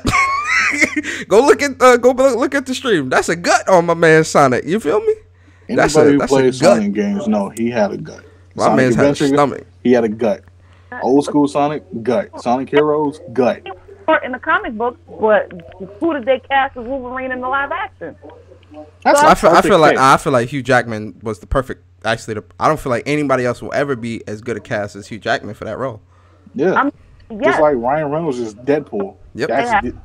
Just like Tony Stark, Robert Downey Jr. is Tony Stark. Like, no one else could play that role. Yeah, like there's certified roles for people to play. Yeah, they were born to play those roles. Okay, with people taking liberty to change certain things in certain live actions, but y'all worried about Sonic the Hedgehog having a gut? I don't get it. Listen. Listen. That's the nostalgia in me. Hold on. Because they changed some liberties with certain things. Like, with the last Teenage Mutant Ninja Turtles movie, they made them aliens, but it still worked out pretty good. It still was like, okay, this is a good film. But the design of Sonic, this dude, like, he just, my man is in the CrossFit gym 8 days a week. My man's is in that CrossFit gym every day. Super fast. You really think he's gonna be running fast with a gut? How's he gonna get into it? So if this is the case, I'm wondering how like Tails and Shadow and all of them look. Yo, Tails gonna look like a rat. Real talk, they might not be in this game. I mean, in this movie. That'd be a huge, at least Tails, if not Knuckles. Tails has to be. Tails got to be in here. Yeah, Tails has to be in here. He helps Sonic out on every adventure, even though he's like trash on every single. Yeah, he has like some of the worst levels in these games. Shall prosper. No, you do not slander. Nah, Tails. Yo, if Tails not in this game, I keep calling this a game. If Tails not in this movie, it's an auto L. Like, it's an auto L. I'm not even going to see it. You're fighting Dr. Robotnik, so Tails has to be in there. So does Amy. Nah, Amy doesn't necessarily have to. Amy has to be in there because she's. Yeah, she do. No, she doesn't. I don't like it. Yo, listen, if Tails not in there, I'm not even wasting my time. I'm be honest. So how is he gonna get to Dr. Robotnik's fortress? Because he has to fly on Tails' plane to get there. You know, as a Sonic fan, it's just so hard, bro. Yo, Leash hit you with the hello. What? The hello. It's the, like if someone catch you doing something like stupid or ask you like something stupid, like you just be like hello. Like you just be like huh. It's like huh. It's a stupid way of saying huh. I'm sorry. We're kind of goofy. I'm sorry. Yeah. Huh means hello. I mean hello means huh. That's how we do it. Like Debbie, like say something like hello. It's huh. Yeah, it means huh. You'll pick up on it. Don't worry. As a Sonic fan, it is so tough. If Tails not in it, I'm not even wasting my time. It's so tough, bro. Like it's like a good road start. Sonic Mania, come out, fire. Sonic Forces, relax. Sonic movie, chill. Like, what's going on now, bro? Like, it's like SpongeBob without Patrick. It's like what? Right. That's true. Like, yeah, you're gonna get something funny from SpongeBob, but then like when those two are in the booth, it's hilarious. It's comedy. Let's move it's on, like Will Ferrell. I'm getting mad now thinking about this movie. It's like Will Ferrell without old boy from Step Brothers, bro. Will Ferrell can be funny, but then when they together, it's hilarious. Not all the time, but I kind of agree. They're all right. This new movie they got look like it's gonna be funny though. The Sherlock Holmes movie. Yeah, they ain't did a movie in a while. Yeah, it has been a minute. Talladega Nights wasn't that funny, but get out. Talladega Nights was pretty okay. It was all right. Talladega Nights was hilarious. It was alright. It was some mid. But let's get into this. Let's get into the discussion because I want y'all to go. I want y'all to go in. I want y'all, man. Take the gloves come off, ladies and gentlemen. We are in the discussion portion, and believe me, you don't want to miss this because this is where things get real. So, guys, guess what I heard? Leash and Demi, guess what I heard? Yes, take a guess. What do you think I heard, Leash? I don't know. What did you hear? I heard that Drake made gaming cool. What? What? What did you say? Watch out out there, youngster. Let me say it again, because people don't hear me. Guys, I said Drake made gaming cool. Congratulations, you played yourself. If Drake made gaming cool, this wouldn't be the first trend. You know who said that? Demi? You know who said that Drake made gaming cool? Dr. Lupo. I wish. TSM Myth. It was Ninja. Congratulations. Really? You played yourself. Boy. Ninja said Drake made gaming cool. One more time. Congratulations. You played yourself. One more time for the people in the back. Congratulations. You played yourself. One more time for the aliens in space. Congratulations. You played yourself. Drake made gaming. Now if the government come after you after that sentiment, bro, I don't know what to tell you. Drake made gaming cool. Let's talk about this. So, Blevins, which is Ninja's, I think, last name, not his first name. Blevins. I don't call him man Blevins. Oh, yeah. You don't get Ninja from me. You don't get that respect. Blevins. Perhaps the most famous 2018 event for Blevins was the breakout appearance with Drake on his Fortnite live stream. The March stream easily shattered the Twitch streaming record with about 600,000 viewers at its peak and soon included appearances by Travis Scott and NFL's Juju Smith. Blevins then says that stream had a massive impact on not just him and Fortnite, but on gaming as a whole. And I quote, Drake is what pushed gaming into the mainstream and made it cool, he said. Since then, Blevin has played a host to a number of celebrity gamers as his stream, but doesn't see Drake on Fortnite as much recently. Let's go back to the importance. because a lot of this is hogwash. You know, a lot of, you know, all the stuff that's written. Yeah, you know, shout out to the person that wrote the article, whatever. Let's go to the important part, the highlighted area. Blevins says that the stream had a massive impact, not just on him in Fortnite, but on gaming as a whole. This is what Blevins said, guys.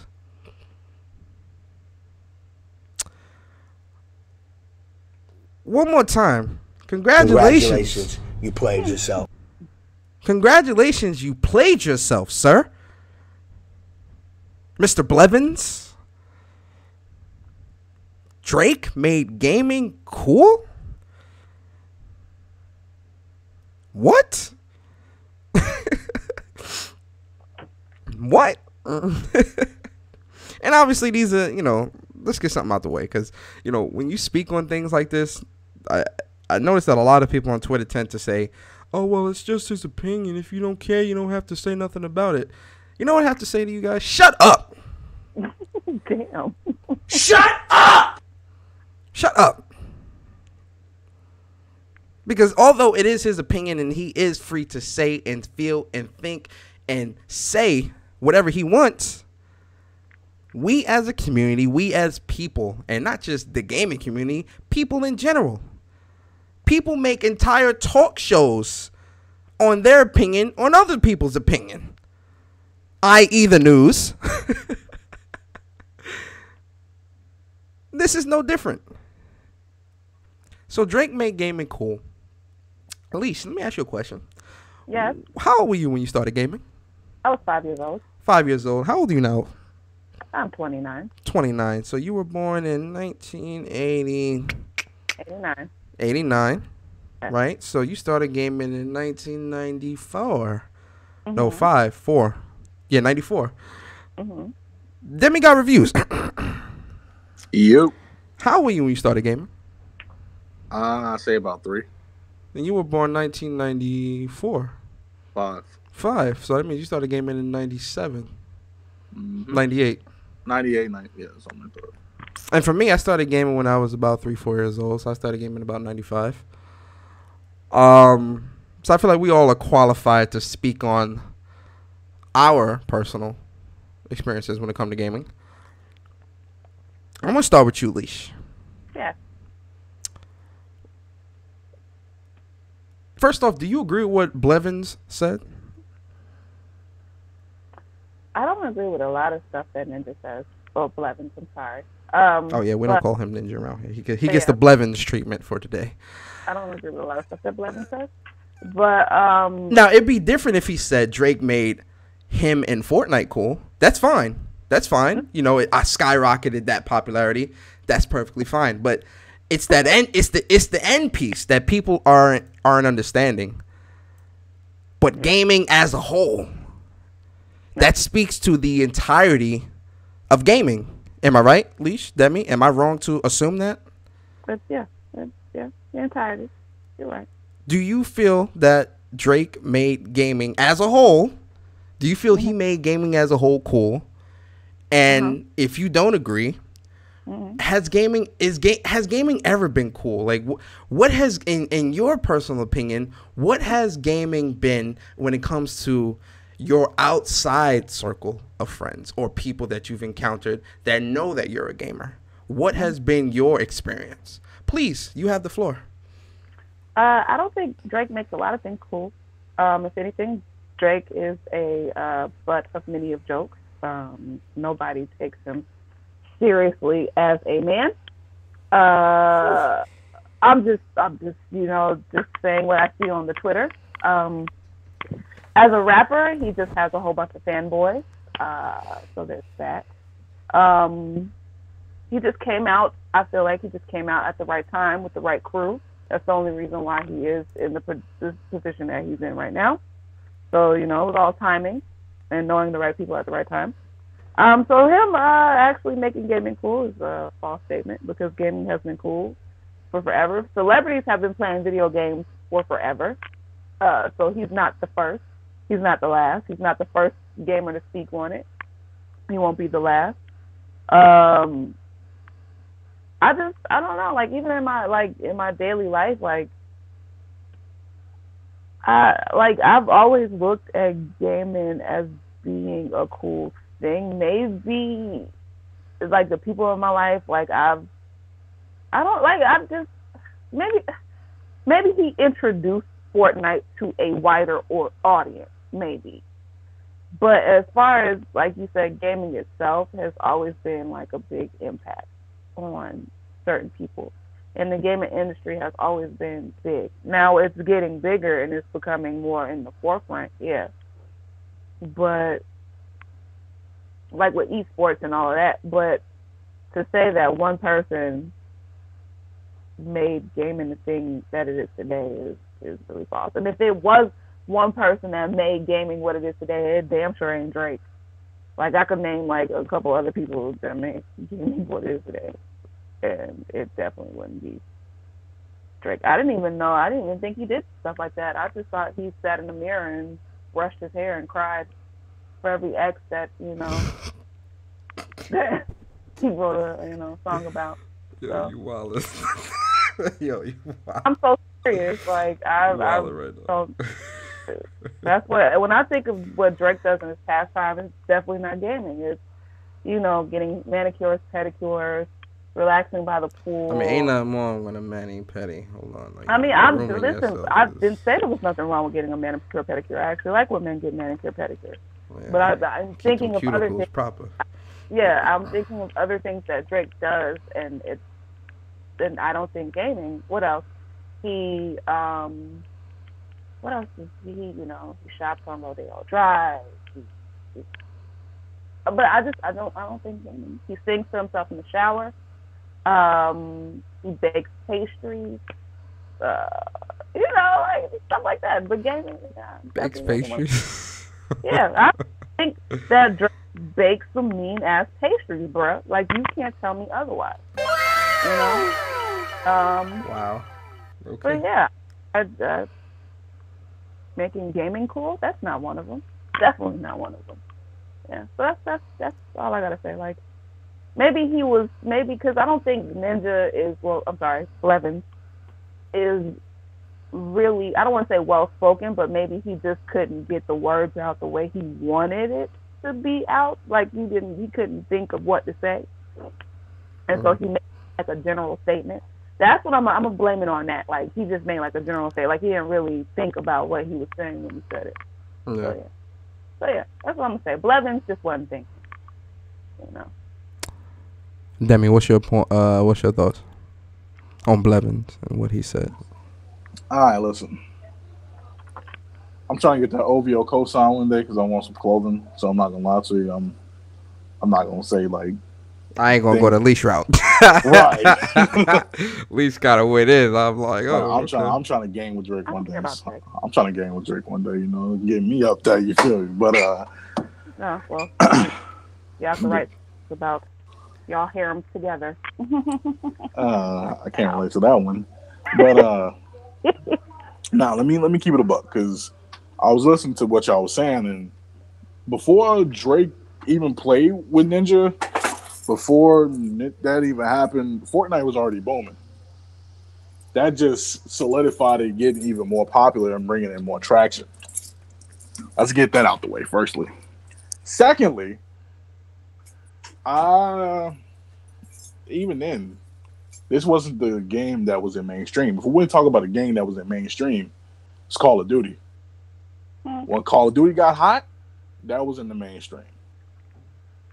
You've seen the big budget commercials on TV. You've seen the Eminem trailers. You've seen the live action trailers with like Kobe Bryant, Snoop Dogg, people that was hot around that time. So Fortnite wasn't the mainstream game. It was Call of Duty, if anything. Because we all remember those days of Black Ops 1, Black Ops 2, Modern Warfare 2. When Call of Duty had its traction and was hot and on fire, that was the game. That was the game. Even a certain extent, you could throw in like Halo in there. Because Halo 2, Halo 3 had that moment of peak where it was hot also. So I'm not going to say Fortnite was the mainstream game to bring gaming in to be cool. And honestly, Mr. Blevins. Listen, we've been gaming for years. You've been gaming for years. I'm gonna just assume that you made like a stupid sentiment and then fully think out what you were saying. That's what I'm gonna put it to. But to say Drake made gaming cool, come on, bro. Come on. No. Gaming, it took a while for gaming to be cool, gaming to be socially acceptable. It took a while for that to happen. Yeah, we had the cool popular games like Grand Theft Auto, 2K, Madden, Halo, COD, Gears, whatever, the popular games. But even then, gaming back then, to what it is now, gaming wasn't socially acceptable, dude. Yo, you could get clowned back then for playing games. So to say that Drake made gaming cool, bro, I can't rock with it, bro. Like, listen, Drake may have blown you up a bit more because you was there, but without that Drake cosign, I don't think you would like hit that peak popularity number and all the awards that you're getting. That I got to be honest about. Because before Ninja, it was Dr. Disrespect. My bad. Before Blevins, it was Dr. Disrespect. Dr. Disrespect was that guy. And if Dr. Disrespect didn't fall off, he would still be that guy to beat. So, man's got to... I don't know, that statement is just... It's off. It's off-putting. This is a slap in the face to people that's been gaming for years. Man's not hot. I'm sorry. Man's not even lukewarm. The thing goes. I'm sorry. Like I give you credit for building on Fortnite. You do your thing, cool, whatever, blah blah blah. But to say that Drake made gaming cool when we was bleeding in the trenches, trying to convince certain people, yo man, come try this game out, bro. We out here questioning Pokemon. We out here getting nukes on COD. We was out here like doing elbow drops in wrestling games, bro. Learning combos in Street Fighter. You wasn't with us shooting in the gym? Hold up. Round of oh, Jesus. Oh, that was good. That was good. Message. That was good. And how dare you? You come from Halo, a game that was hot in its peak. To say Drake made gaming cool, bro? Come on, bro. Message. Come on. How you gonna go from bleeding in the trenches and then when you get big, you turn into this guy? Message. Come on. You like the high school senior that still sits in the parking lot waiting for people. Oh no. For the freshmen to get out, man, and talk to him, bro. Oh no. Message. Oh Lord. Let me pull Demi because he whew, Oh, he about to go down that road. To the upper room. That's not a road I ain't trying to go down. But man, come on. The upper room. Clean that up, Ninja. And Drake, if you know you want to send me a couple shirts. The upper room. Drive and we get manicure pedicure and he bakes me some patience. All right, I need you to relax. Listen, you can't. What? Shut up. The upper room. Drake, if you want to like send me some shirts, OVO boys, we in the building now. I'm just trying to do this. Yo, listen to this guy. I'm just, like we can play something. I don't play Fortnite. We can play Overwatch or something, bro. Like, Nah, if you play comp with Drake, I don't know. Yo, you low key might curse the man out. Like, get out of here, man. Yo, Drake, I need you to heal, bro. I'm gonna keep it real. I'm gonna keep it real. I'm gonna keep it really real. This and this isn't this like that's one thing I do because I agree with Demi. This isn't directed towards Drake. Like no anger or animosity. Is not. This is because Drake is who he is. He's probably one of the most arguably one of the most popular rappers, entertainers out there or whatever. He's doing moves and stuff like that. I can't be mad at a man that's out here making money doing what he do. So shout out to Drake. That's not what this is. For me, it's more so the statements made by Blevins, It's not necessarily. I'm not mad at Drake for, because Drake does have his fans, and Drake's, he does what he does. But when it comes to gaming, to kind of touch on something that Demi was saying, growing up in the hood, it was only 3 games acceptable in the hood: sports games, shooters, and actually no, 2 sports games and shooters.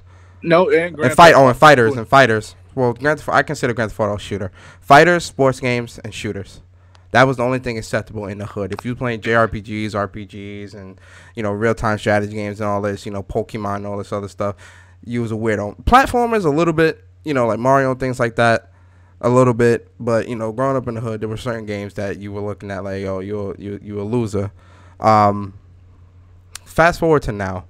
Something that Blue Mustang said that I really do agree with. Blue Mustang in the chat, shout out to him. He said, I think people gravitated to gaming when people started seeing how much people were making from tournaments, streaming, and uploads. That I definitely do agree with. What really pushed gaming into the mainstream, because, even now, gaming is still considered not necessarily degenerate, like antisocial or whatever, but it's still viewed as immature to certain demographics of people, from anything from, trying to find a spouse. And, if you're a dude playing games, some women look at that as being childish. If you're a woman that plays games, some men look at that as being weird, which I'm not going to creep into that. But then you also have those people that are into gaming just for the money. Like, they don't really care about gaming. It's just a job to them. They just want to make the money, which we do have a large portion of people that do that as well, which really, that portion of it definitely did push gaming into a very different light because of that. Because of, the streams, because of, the tournaments and things like that. So that portion of it, I agree with when it comes to what made gaming quote unquote cool. The problem with things that become mainstream is you tend to get hype beasts and posers. So although gaming as a whole is mainstream, people that hold gaming to a higher regard and really appreciate and really love the craft of gaming, I feel like that portion of it, of that demographic of people, is still a minority, because there's still a lot of people that, just started gaming this generation, just started gaming last generation, just started gaming on the PlayStation 2. I started gaming, my first console was the Super Nintendo. When it comes to the appreciation of gaming and those demographics of people, that portion of it, it's still, I feel, minority. And you see it in how people speak on games, from other YouTubers or whatever, or on social media. You see how people view certain developers or certain genres of games and stuff like that. They view these genres of games as niche or as trash, but if these people were people that grew up in the 90s playing video games, or the 80s or whatever, these type of games wouldn't, those specific types of games wouldn't be considered trash. Even fighting games, everyone that, you can't tell me that you were a kid in the 90s not playing fighting games. It just isn't possible. It's not possible. But that genre of games is still borderline niche. As far as the FGC community is huge, and the fans and the money that's generating, things like that, is still huge. But on the scale of something like COD or something like that, the FGC and fighting games are still considered niche. Same thing with Japanese games. Same thing with RPGs. Period. Same thing with single player games. You have a lot of people that are saying that they prefer multiplayer over single player games. But if these people grew up in the 90s or early 2000s of gaming, that type of mindset would be, I don't understand that. I personally feel like the only people that think or feel like that are people that started gaming last to this generation. So in terms of gaming as a whole being cool, Drake doing that, no, I don't agree. I don't think Drake did that. But what I do think is, when it comes to Drake definitely did help Ninja's career. Honestly, I feel like Ninja owes Drake his career, honestly. I personally feel like that one stream is what really catapulted him, And granted, he was streaming a lot before then, and I'm not taking that from Ninja, not in the slightest. You know, Ninja definitely worked hard to get to where he was, but he worked hard to get to a position to where Drake can catapult him even higher, because that one stream he had, like, no bullshit, like 500,000 people watching him, 600,000 or whatever the number. 630,000 people watching. That's what I'm saying. Like that will catapult anybody's Twitch channel. Like anyone. You telling me out that 600,000, he didn't get at least 100,000 new follows from that? Come on. That's going to catapult anybody. So I'm not, you know, I feel Drake is owed that much respect to catapulting Ninja. But I feel with Ninja, him making a blanket statement like that makes it look like, to him, gaming wasn't cool until he was able to get the perks that he gets now. Because if you watch early Ninja stuff when he was playing, what the hell was he playing, Demi? Because you've been following this dude long enough. What was he playing? He was Daisy, playing Halo and Daisy and stuff like that. So you telling me, you telling me those games weren't cool to you? You didn't have fun playing those games with your friends? Like, none of that stuff was considered cool to you? That was just you trying to just cash in on that hype? Like that, those are the underlining, like, when it comes to reading comprehension, that's what people really need to look at. So you telling me that nothing else was cool to you until then? So what about all your fans that, you know, love all these different games? Are these people not cool? Are these people considered losers to you? Like, those are the things that people need to start questioning, because clearly your views of what is cool when it comes to gaming isn't the views of the majority of regular people that just enjoy gaming. So is it the perks that you love that makes gaming cool? Is that, because if that's what it is, then fine, just say it, like, yo, the money I'm making is why I love gaming. Say that. But then if you say that, you risk really messing up your image, because now you look like a fraud. So you really have to, like, when I read this, yeah, the Drake that made gaming cool stuff, that, you know, that definitely jumped out at me, but that's not the part that, like, when it came to that, I read that in a deeper meaning. So I'm like, so was gaming not cool to you before Drake? If not, then why were you playing games?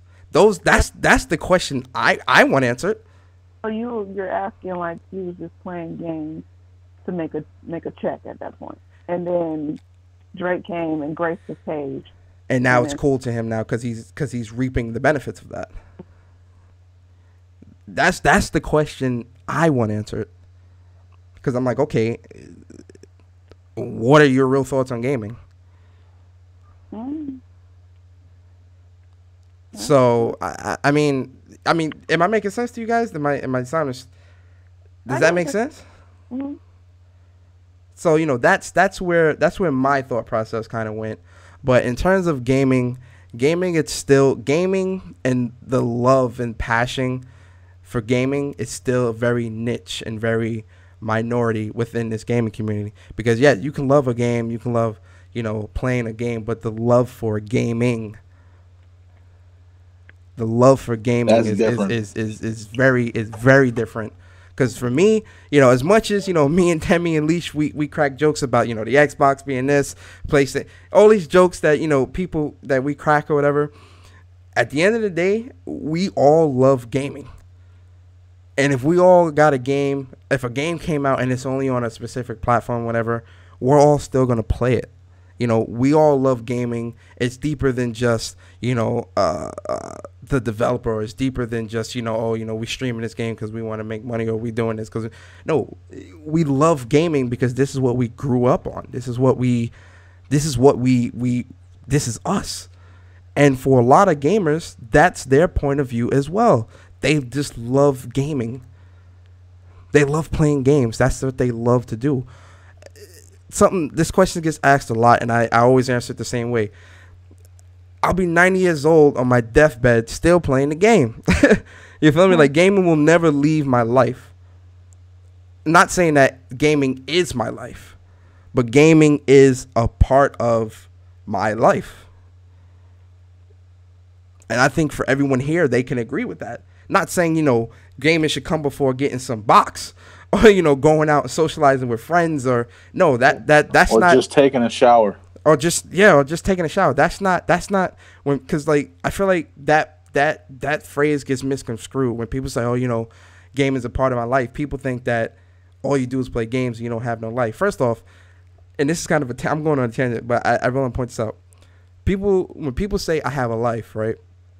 I always ask, like, because I have a life too. Like I do social things with friends, all these different things. I go to work. I'm responsible. I live on my own. Whatever. I have a life too, quote unquote. But I ask people, like, what does it mean to have a life?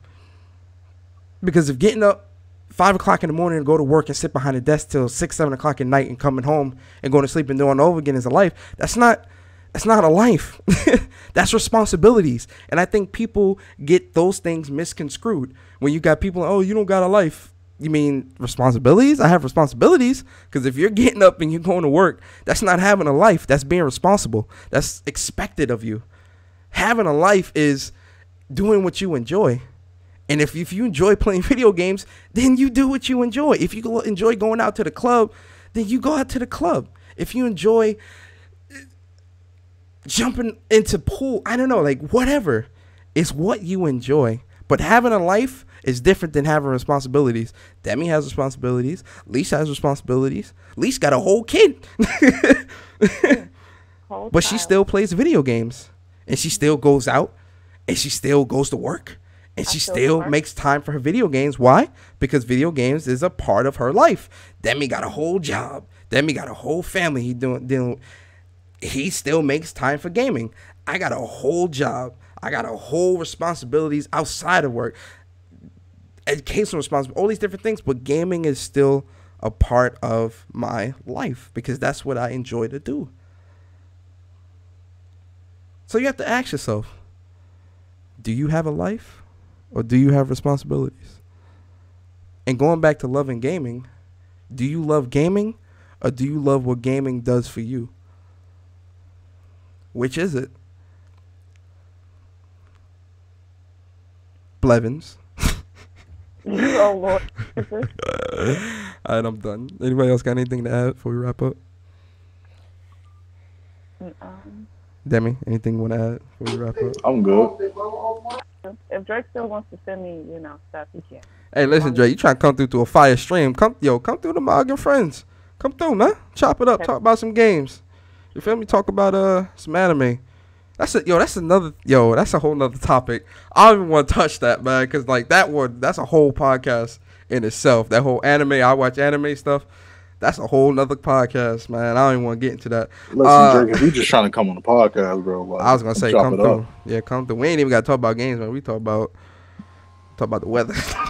Right, bro. Like, we talk about what we like, all how's eat. Toronto? Yeah, how's Toronto? For real, yo, facts. Shout out to Drake. The French one, the Jamaican one, the regular one. Like, what kind of beef patties you like? Spicy chicken? Like, let us know, man. Like, just come. What you doing? What you doing in the stew, man? What's up? Facts. What's up with the new album? Come through, chop it up, man. That's all. But, you feel me? That's all you gotta. That's all you gotta do. We're gonna add Drake on Twitter with this info. Like I'm trying. I'll add him. Like, hey, yo, at Drake, come through to the podcast, man. Come chop it up. We gonna add him, bro. Like, come through, man. All right, so you add him, I'll retweet. I got it. I'll do it. Oh, word? All right, yo, be on the lookout for that at.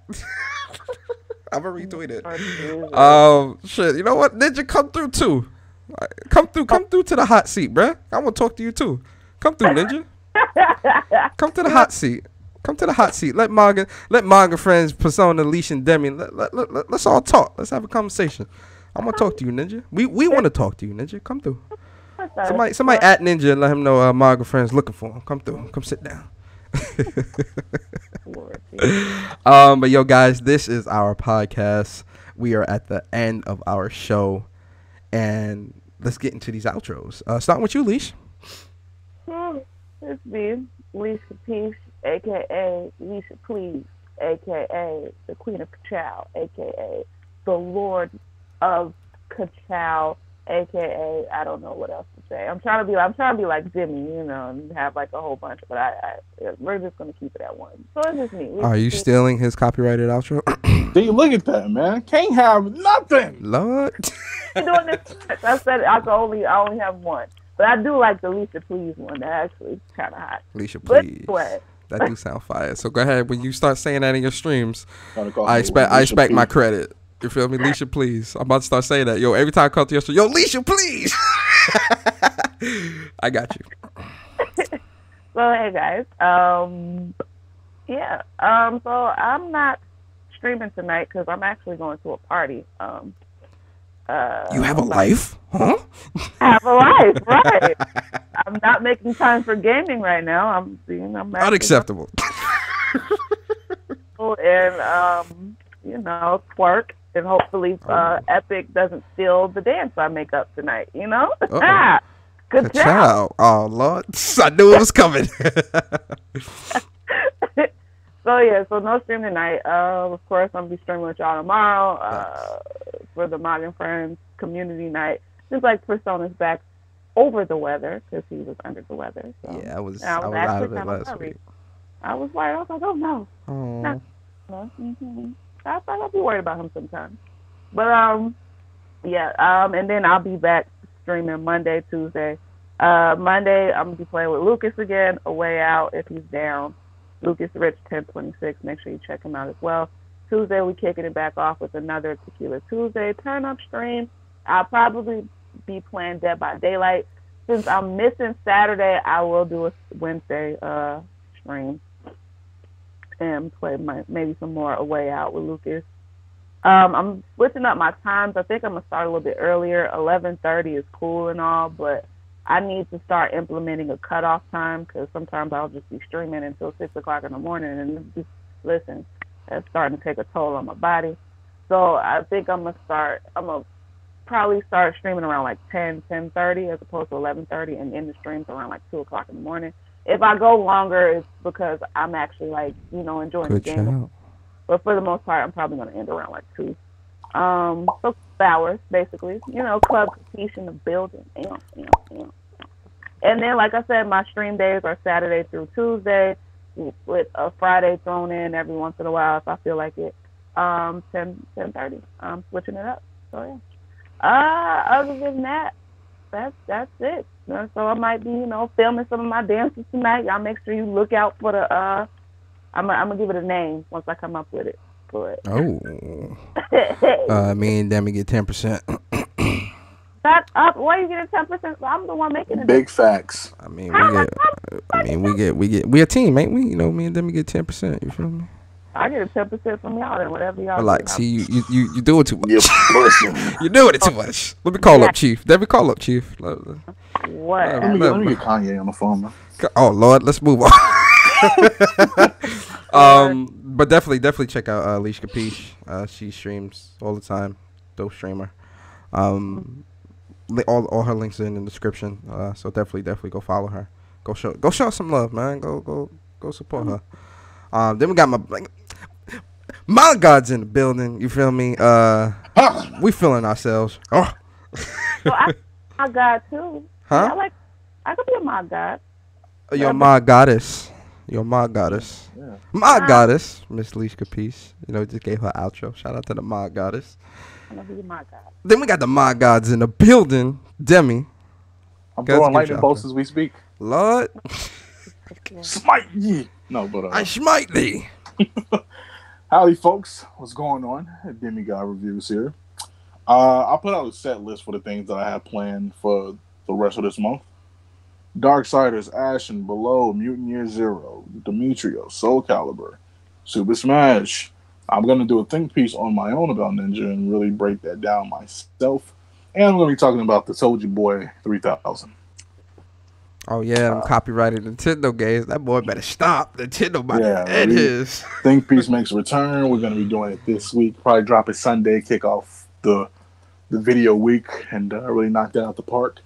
I'm probably gonna be streaming tonight. I'm probably gonna be chilling out playing COD or doing like a Diablo solo run or something. I don't feel like streaming like hard, like if I stream Red Dead, I have to be in character, and that's just not something like I've been up for lately.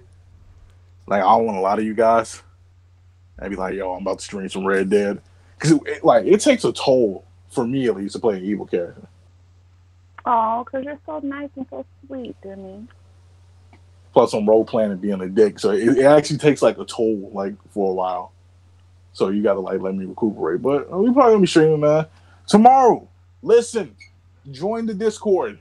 Super Smash Open Lobby tomorrow. We will be dropping our friend codes on Twitter in the morning. We're gonna drop them this afternoon. Give people this time. Afternoon? Yeah. All right, cool. We're dropping it this afternoon. Listen, come in. I don't care if you're a scrub. I don't care if you're good. I don't care if you just bought the game yesterday. It's okay. Oh, y'all playing games without me. You don't. Did I not tell you to get Smash? You said you don't play fighting games. What are you talking about? Right. I'm fine. Continue. Yeah, see, crazy. But yeah, Super Smash is going down. Darksiders 3 review coming up, man. And Mutant Year Zero for the Xbox. Streaming Super Smash. Take these L's, or dish out some L's or whatever. Join the Discord. Check out Twitch. Check out all my social media: Twitter, Instagram, Twitch, Facebook. Everything's the same. Demigod Reviews, except Facebook is Demigod Rev. Be quiet, Leash. Don't say it. All she gotta do is laugh. Just all you gotta do is just let the laugh out. It hurts not to say it. But yeah, it's gonna be a fantastic month. We're like really knocking it out the park. At least gonna hit you with the shaman. I'm sorry. I'm sorry. I'm sorry. It's gonna be a fantastic content month. I got plans for you guys. I have plans for 2019 that may involve a second channel in the works. So just bear with me. Yo, real talk. I'm just thinking about Lee's streams when she get on her little preacher stuff and she do the shaman. And then they go, and it does like the whole like church congregation, like clap. Yo, listen. Yo, seriously, go watch Lee's streams because that joint be funny. I'm sorry, it really do be funny. That joint is very, very funny. I'm dead serious. Go check that out, man. God pulls up my screen. Shabba Honda. That Diddy meme where he looking at the dude and the dude looking at him. That's gonna be me and God when I go up to the pearly gates. He gonna be like, "Oh, this is funny." I'll be like, "Oh God." Real quick for me. So like Demi said, Sunday at 12 p.m. Eastern, 10 p.m. Central, 9 p.m. Pacific. Me and Demi, Smash Bros. Open Lobby. We're gonna post I'm gonna post my friend code up actually right after the podcast. So if you're not following me already, Persona_MOG. Definitely, it's gonna be fun. It's gonna be streamed on my channel, Gaming with Persona, my Twitch channel, and we're gonna stream for like 2-3 hours. So definitely, if you're not gonna participate, definitely come through. Support us. Come through, chop it up. It's gonna be real fun. Definitely join the Discord. The link to the Discord is in the description. The link is also here, but also in the description of the podcast as well. Definitely gonna be fun. And then tomorrow night, we're gonna be continuing our Diablo 3 team run. Myself, Demi, and Leash. We all gonna be streaming to our own channels and multi-streaming. So definitely come through for that. It's gonna be a lot of jokes, a lot of conversation, a lot of good stuff. Like always good time with the MOG crew. And then next Saturday is going to be our final podcast of the year, guys. That's gonna be our last podcast. And we're actually gonna take a 2-week break. And return January. Let me look at my calendar. I'm gonna put it on. Obviously, I'm gonna put it up on our Twitter as well. January 12th. So we're gonna take a 2-week break. Next week's gonna be our last podcast. Take a 2-week break because it's gonna be Christmas week and then it's gonna be New Year's week. So I know people are gonna be turning up and it's gonna be a crazy thing. So January 12th, we will be returning for the new year. It's gonna be fun. Gonna be so great. Also, make sure you follow the MOG and Friends YouTube and Instagram. Not YouTube, Lord. Twitter and Instagram. MOG and Friends Twitter. See our artwork, guys. Like it just looks so better. It just looks. Man, I love when I look at this. I just get so happy because I'm like, yo, this looks so great. So perfect. It's just us. This is us, guys. This is what represents us. I'm so happy. Shout out to Lady Banagara, man. She's such an amazing artist, man. You guys really gotta check her out, man. She's so great. So follow the Manga Friends Twitter, the Manga Friends Discord. The description to that, it's in the description of the Manga Friends Twitter. Also, I gotta put the Instagram too. Actually, now I'm thinking about it, Manga Friends Instagram as well. What else? From me, man, it's a lot of changes. It's a lot of changes coming to. A lot of changes are coming to not just my channel, but also coming to my Twitch channel and also coming to Manga Friends. A lot of new things are going to be happening. That we're really excited to really like introduce to you guys, and you know it's definitely gonna help it's gonna help us grow and help us. It's gonna be dope for you guys too, man. You know, just to kind of show appreciation to you guys, and you know, it's a lot of good things in the works. 2019 is gonna be a great year for us. Really excited. You know, the team we're set. We're you know, Leisha's cemented in. She ain't going nowhere, and Nope. you know, we're in it for the long haul, and we're gonna grow, guys. We're gonna get better. Everything's gonna get better with time. Trust me. We're gonna be on more platforms and all that great stuff. So be on the lookout for that as well. Trying to think what else. Next week podcast is really gonna be just a best of podcast. I'm gonna be honest, guys. It's gonna be like a best of 2018 in terms of games, in terms of, you know, developers and, you know, crazy moments in gaming and all that stuff. It's gonna be a great show, so definitely be on the lookout for that. It's gonna be like our own little MOG award show type thing, which, you know, we'll start creating a shot line for that this weekend. For me, streaming, I'm not streaming tonight either. Actually, I have a life, so I'm going out to the movies, see Spider-Man, go out to dinner, stuff like that. It's gonna be dope, and yeah. That's pretty much it, guys. It's another Saturday morning.